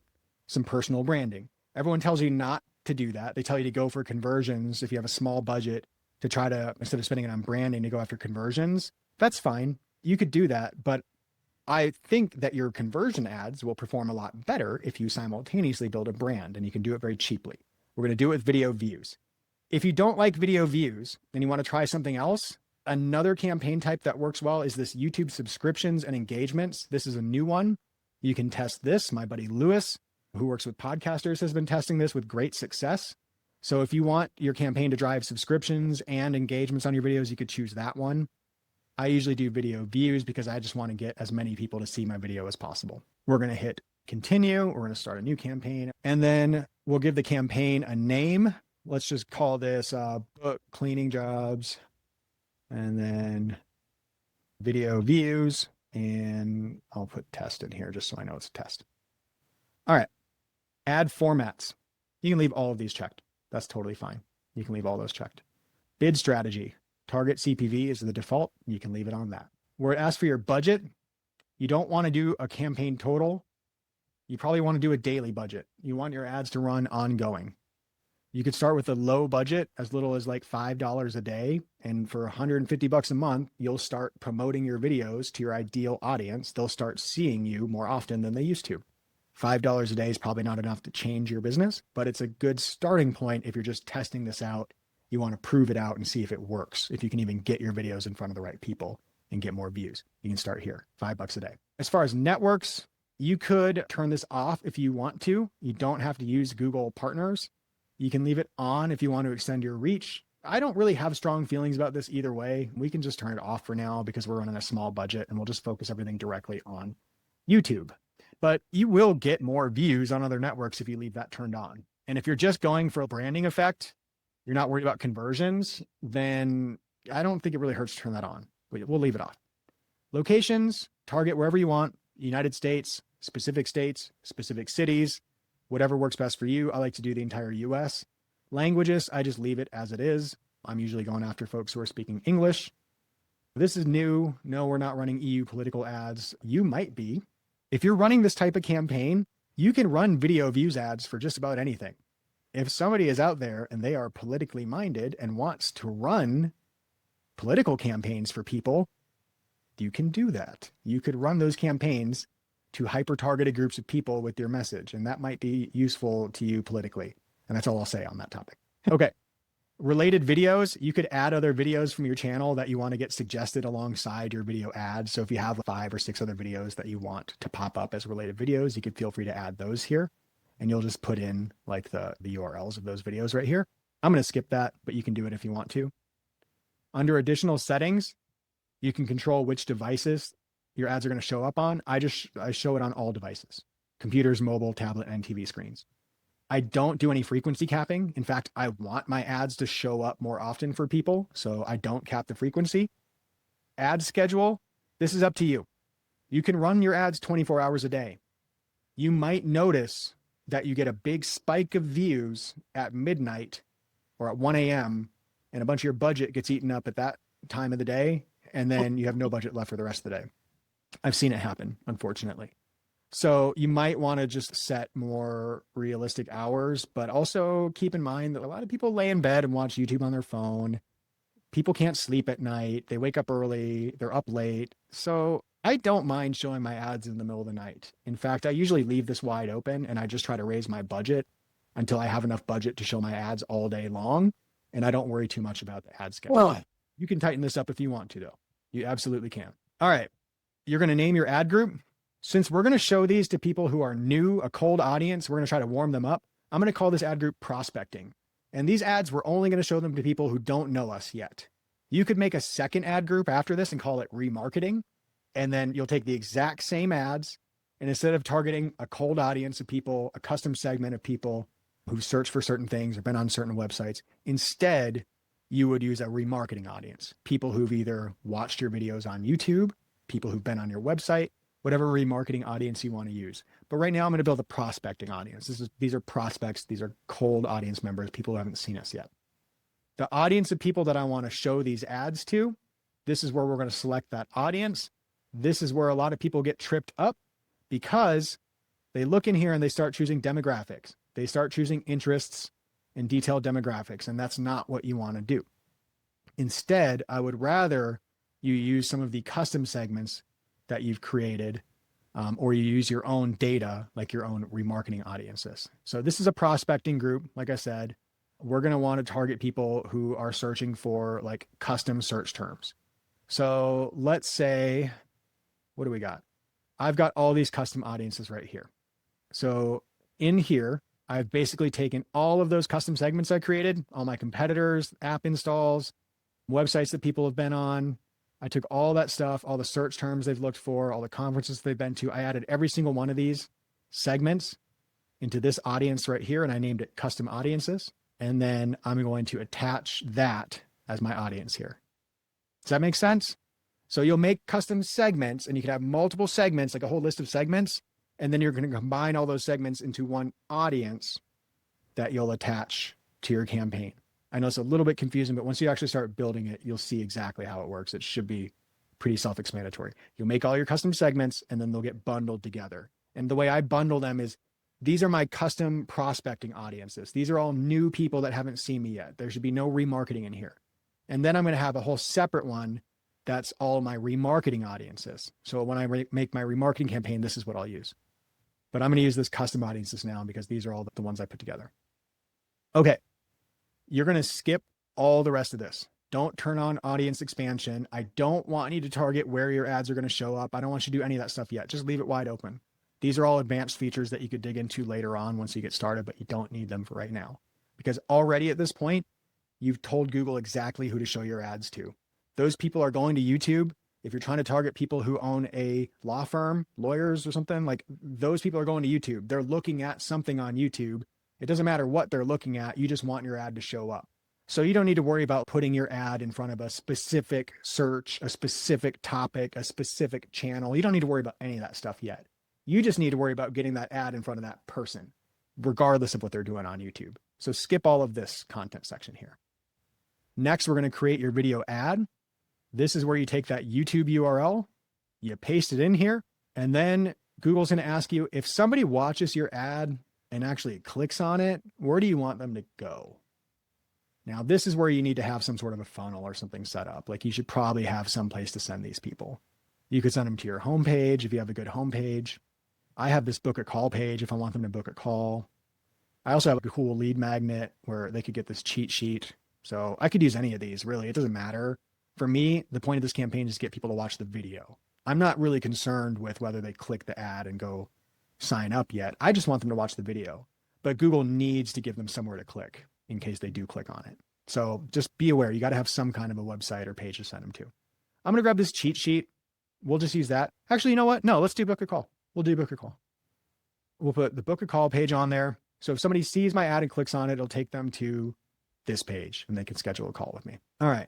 There's a display path URL where you can add anything you want in here, like book a call, and that should show those little words next to your URL somewhere. We're never going to see it in this preview. Oh, there you go. bookcleaningjobs.com/book a call. If I wanted, I could probably make that say something silly. How do you spell platypus? Is that how you spell it? There you go. bookcleaningjobs.com/platypus. So that's where it shows up right there. Anyways, book a call. Then Google's going to ask you to give it a headline, a description, a name, and if you want, you can give it a call to action. Since this is my book a call page, I'm just going to say book now. That's the call to action I want. Your headline, you only get 30 characters, really short. So I might say something like, I don't know, attention carpet cleaners. And then in my ad right here, it says attention carpet cleaners in the ad. And then I could have a longer headline that's 90 characters, and it could say attention carpet cleaners who want to scale past 20K per month. And Google would probably flag that and say 20K per month's not allowed, but let's just pretend. And then we'd give it a description like proven growth plan helps cleaners scale up faster so they can hire and expand or something like that. Just write in typical ad copy, right? You can experiment with the ad copy. You'll figure out what works best for your offers. You'll figure out what's not too salesy and what's not going to get flagged. But it's just like a short headline, short description, very simple. That's all the ad copy you have to write. The bulk of your ad, it's this creative. It's this video. That's what most people are going to be focused on. Hardly anyone's going to even read and see and click this part. They're just going to see your ad over and over. And look how nice this looks. Like they take your ad, they take your video, they overlay this nice little banner ad on top of it. They give you a banner over to the right. They give you another call to action button. Like Google automatically pulls all this stuff together and makes you look like a freaking rock star. And then the second your audience gets on YouTube to go watch their favorite chiropractor or their favorite ASMR video or whatever weird stuff they watch on YouTube, skateboarding videos or something, they're going to see your video pop up before the video they're trying to watch. And this is what it's going to look like. So you can preview this, pretend I'm watching YouTube right now and I'm trying to watch my video, but damn, who's this Reuben guy? Attention carpet cleaners, that's me. And now he's telling a story about how he helps or how he struggled with his carpet cleaning business and grew it. So you see how that just like totally interrupts your audience. They're trying to watch other videos and you've targeted them so closely. You know who they are, you know what they're into. And then your video pops up and you're like, hey, carpet cleaners. And they're like, holy shit, who's this guy? And then you keep showing up like that over and over again. That's why this works so well. These videos are super cheap. You saw 2 to 3 cents a view, insanely cheap. I can pay to run these all day long. I can pay to warm myself up to a new audience, convince them to know, like, and trust me and get them to buy from me just by shooting a really simple video like this and walking around and telling a story and then paying a few cents to get people to watch it and being really targeted with my ads. So that's the video. Google will ask, do you want to upload a banner image or do you just want to use the channel banner from your YouTube channel? That's what I normally do. I don't even bother making like a good banner for this. And then you can name the ad whatever you want. I'll call it walking around ad number 1. Google will ask if you want to get vertical versions of your videos. you can just leave that checked and they'll automatically make it for you. And by the way, you can add up to 5 videos in this. So if I shot this video in horizontal, vertical, and square format, I might add all of those in here. And it says if you add a vertical video, you're more likely to appear on shorts, which will get you more views. That is like big facts. If you use a vertical video, even if it's 15 minutes long, Google will drop you into the shorts feed and people will start watching your 15-minute long vertical video, which is wild. So I would definitely do that. I got a couple thousand views on a vertical video recently that was like 15 minutes long. But you can drop multiple videos in here, up to 5 videos. They could all be the same message, just edited differently, different vertical, horizontal, square. It could be 5 different videos and you're testing 5 different messages. If you're going to do that though, really, I would make one ad for each video, put one video into each one of these ads, and then you can test each ad and pause each ad as you see what's performing or not. I don't like to stack a bunch of videos in here. I like to do one video, one headline, one long headline, one description, and then hit save. That's what I'm going to do on this one. Like that ad's done. I'm done making that ad. I don't need to do anything else. If I wanted to make a second version of that ad, I might duplicate it, use the exact same copy that I wrote, and then I might go to my channel and pick a different video that I like. Like maybe I want to run this one as an ad, or I want to run this one as an ad, right? So I might grab that URL, copy it, and go duplicate my ad so that I can have a second ad. But you don't have to. You can start with just this. So here's my walking around video. It's going to show to all these people in my custom segments. And how much do I want to pay per view? I don't care. You can charge me up to $1. Google, that's fine. I'll pay $1 per view. What's nice is that Google will almost never charge you $1. That's true right now. If you're watching this video, this recording 2 years in the future, maybe we will be paying $1 per view. But right now we're not. I'm paying as little as 2 to 3 cents a view, as you saw. Super, super cheap. If you remember the days when Google search ads cost like 5 cents a click, I built a bunch of successful e-commerce businesses back then because I could just buy 5-cent clicks all day, sell a $15 product, upsell them to a 2-pack bundle for $30. And I was just like trading pennies for dollars all day long. That's how I started my multiple 6-figure businesses when I first got started.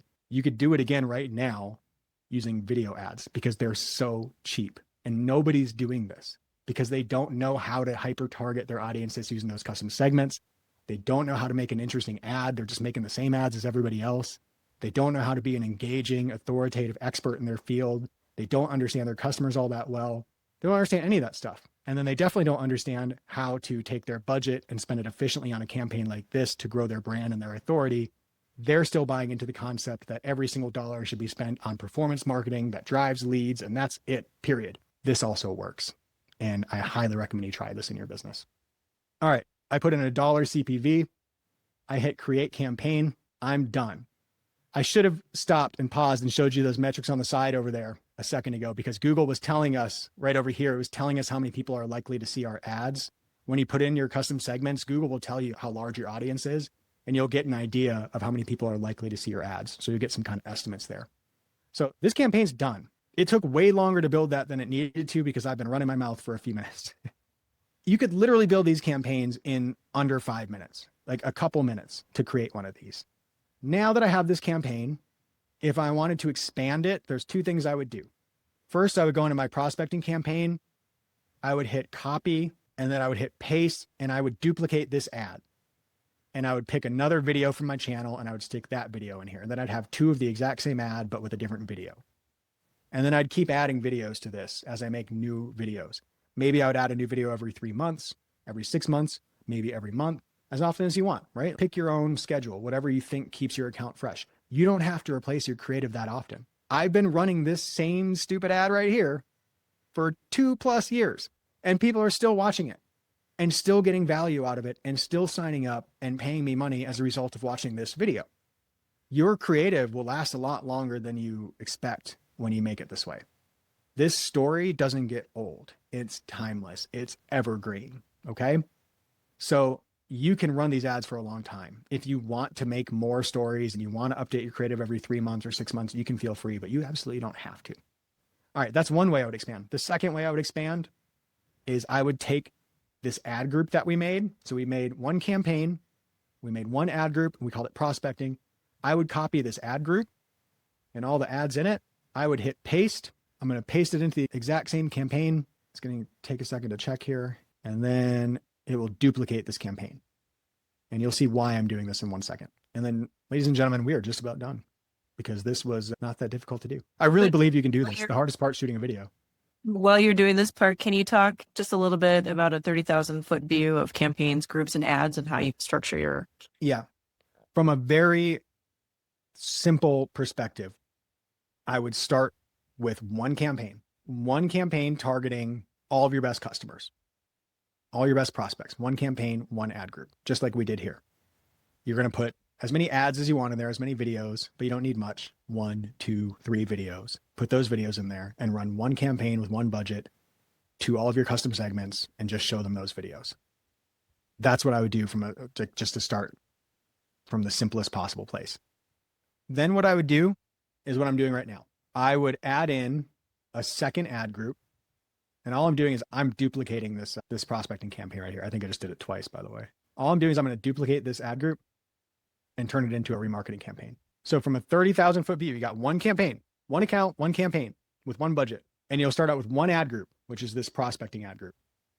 You're going to do that until you grow a big audience of people who've watched your videos.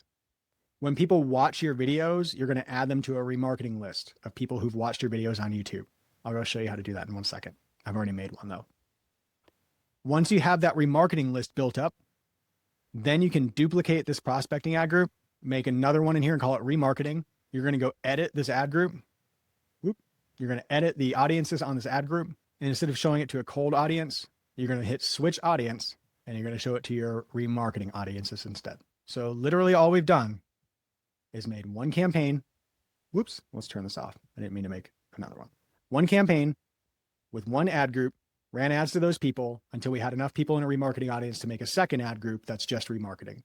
And now we have the same ads showing to a cold audience and to a warm audience. And Google will split your budget between those two ad groups however they see fit. Your remarketing audience might start to get more of the views as it builds up. Your prospecting audience might get more of the views if your remarketing audience isn't very big. Google will decide how to split the budget. As you raise your budget, you go from spending $5 a day, $10 a day, $100 a day. You keep raising it, your remarketing audience will grow and more people will start to get remarketed your videos over and over. Let me show you how to make that YouTube views remarketing audience, by the way, because I feel like I left that part out. But does that answer the question of like campaign structure? It's really simple. It's literally one campaign with 1 or 2 ad groups. And you'll use one of those ad groups to prospect for new people and one to remarket to your existing people. That's it. When we're doing remarketing, I think a lot of people think of remarketing like people went to your website. They've been on your website in the last 30 days. And so you would create an audience that's 30-day remarketing, ReubenRock.com or bookcleaningjobs.com or whatever, right? And then I would go in here and I would say people who've been to my website in the last 30 days, and I would save that. That's one way to do remarketing.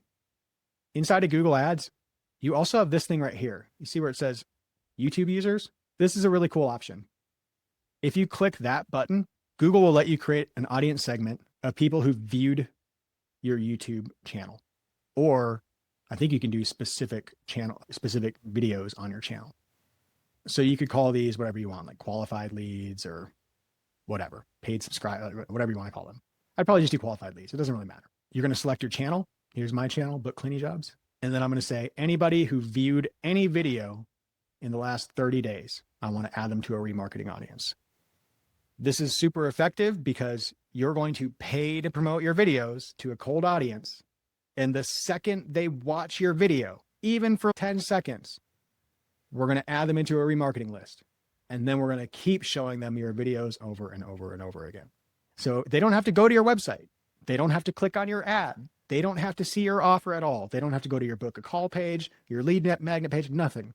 They just have to see your ad promoted to them and let it autoplay for long enough that they've now watched the video and now they're in your remarketing audience.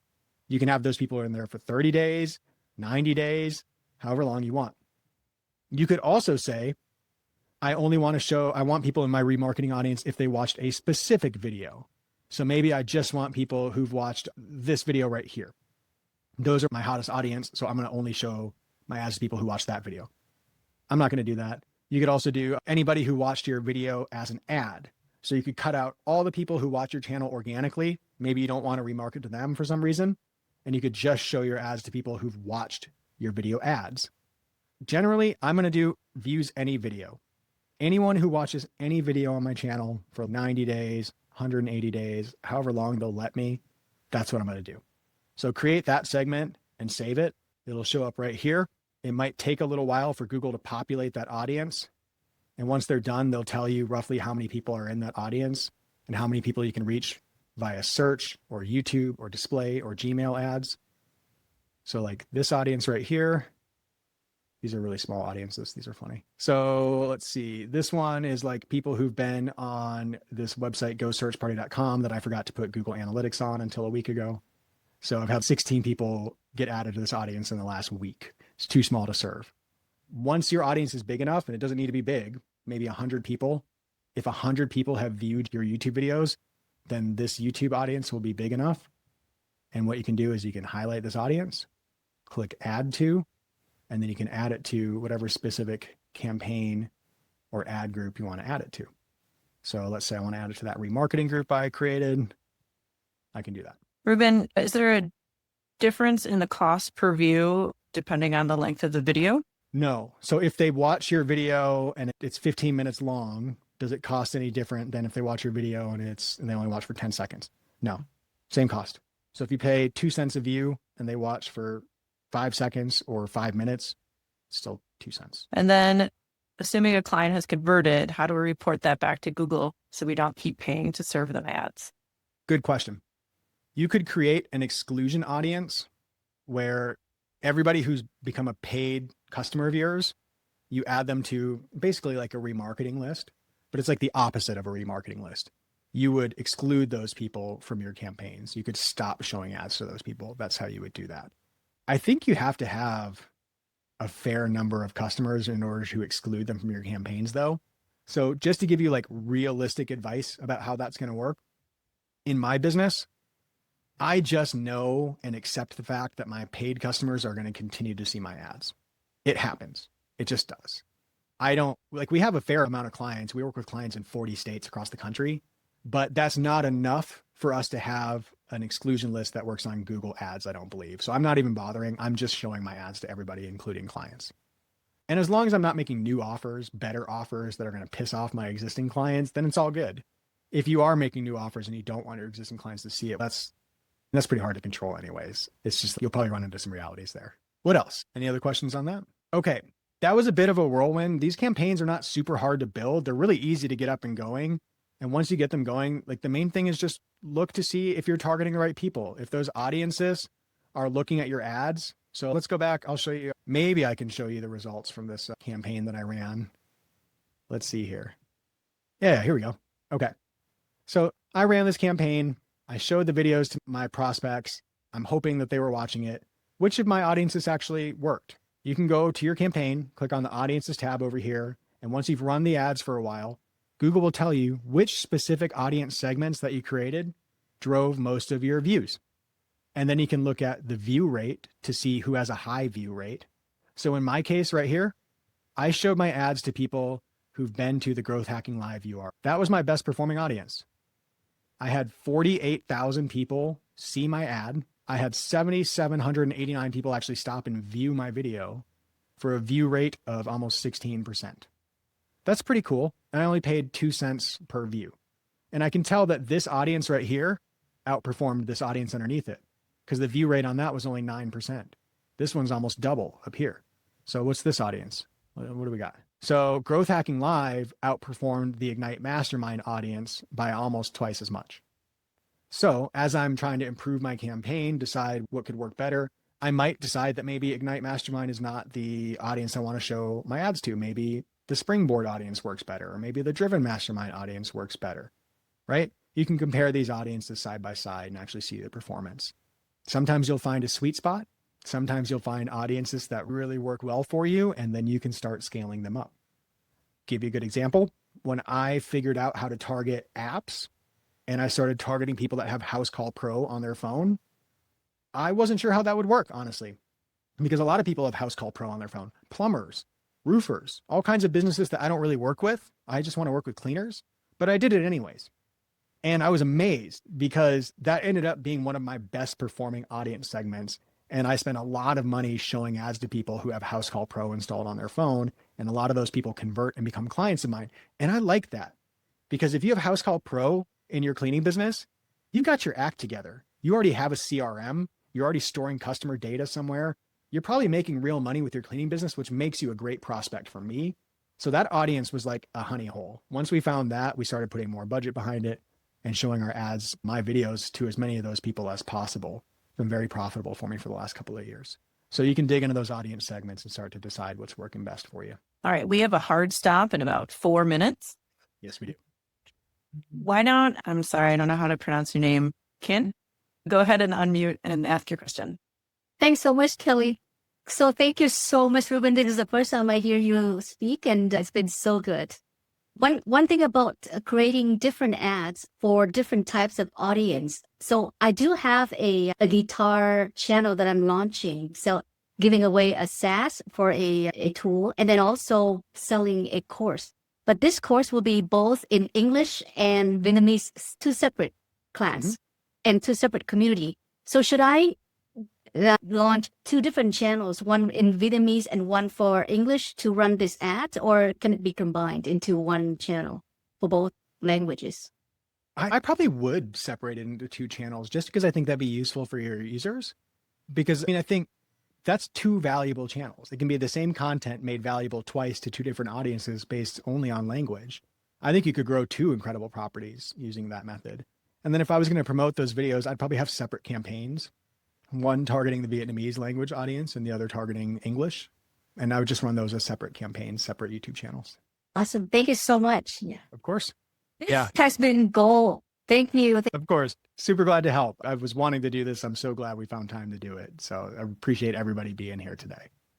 And honestly, like that answers my question. I'm about to have to wrap up here. The biggest question that I had for everybody was just, was this helpful? If this was helpful for you, let me know. Drop me a comment or a thumbs up or whatever. If you're watching this recording later on, drop me a comment or a thumbs up and let me know if this was helpful to you. And if you have any questions, please let me know because I'm happy to help out with that. Now, the last thing that I have for you, I promised you I had a very simple offer that nobody has to buy. You are not obligated to buy this. I'm simply doing this for the people who want to take the next step and aren't sure that they can do it for themselves. So this is my very generous offer for any of those folks. I want to work with you one-on-one to put together an Instant Authority Vortex of your own, a strategy like this for your business.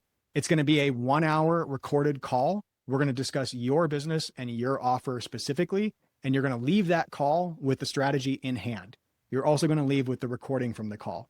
So you can actually take that strategy and go implement it in your business yourself. Between that call and the recording from this call, you should have everything that you need in order to put this together for yourself. I just had a client a week ago pay me $5,000 to put together a strategy for him like this. I'm not going to charge you $5,000 to put together a strategy for you and hand it off to you. That would be insane. Ignite Mastermind members are paying $300 a month or almost $3,600 a year to get access to traffic trainings from me and from other experts. A lot of my clients are paying at least $2,500 a month to have me run their ads and come up with their strategy. Even if you hired me for 1 month to get me to put it all together for you and then fired me, which would be a crappy thing to do. But if you did that, it would still cost you $2,500 to have me put this together for you. I'm not going to charge you anything close to that. I want to help as many people as possible put this in place in their business so that I can watch you all grow your authority and grow an incredible business. And maybe you'll come back and thank me later and you'll talk about me on stage and how much I helped you on your journey. So I'm not going to charge you anything close to that. I'm going to charge $297 for a 1-hour recorded session where we go over this together and you leave with that strategy in hand. That's it. $297 one time. If you want to take advantage of that and you're not obligated to, go to reubenrock.com/vortex. There is a booking calendar on there. You can go ahead and book your appointment with me. Pick a date and time that works for you. It's $297 to get it scheduled. I will record the call. We'll go over everything in detail. I'll ask you questions about your business and I'll show you how to implement this for yourself. I'm not going to be doing these forever, so I would sign up now because I'll probably take this link down. I hope this was helpful to you. If it was, let me know. If not, then I don't know. You spent 90 minutes with me, 2 hours with me learning stuff that is maybe not that useful for you. I don't know why you'd do that. So if you spent this time learning this stuff here's what I would tell you.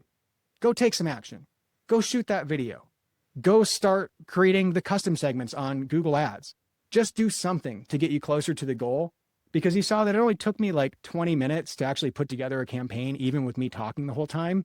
You could build your custom segments in 20 minutes. You could put together an idea for a video that you're going to shoot in just a couple of minutes. And then you could go walk outside right now and you could go shoot that video and go show it to those audiences. You could literally have this done tonight.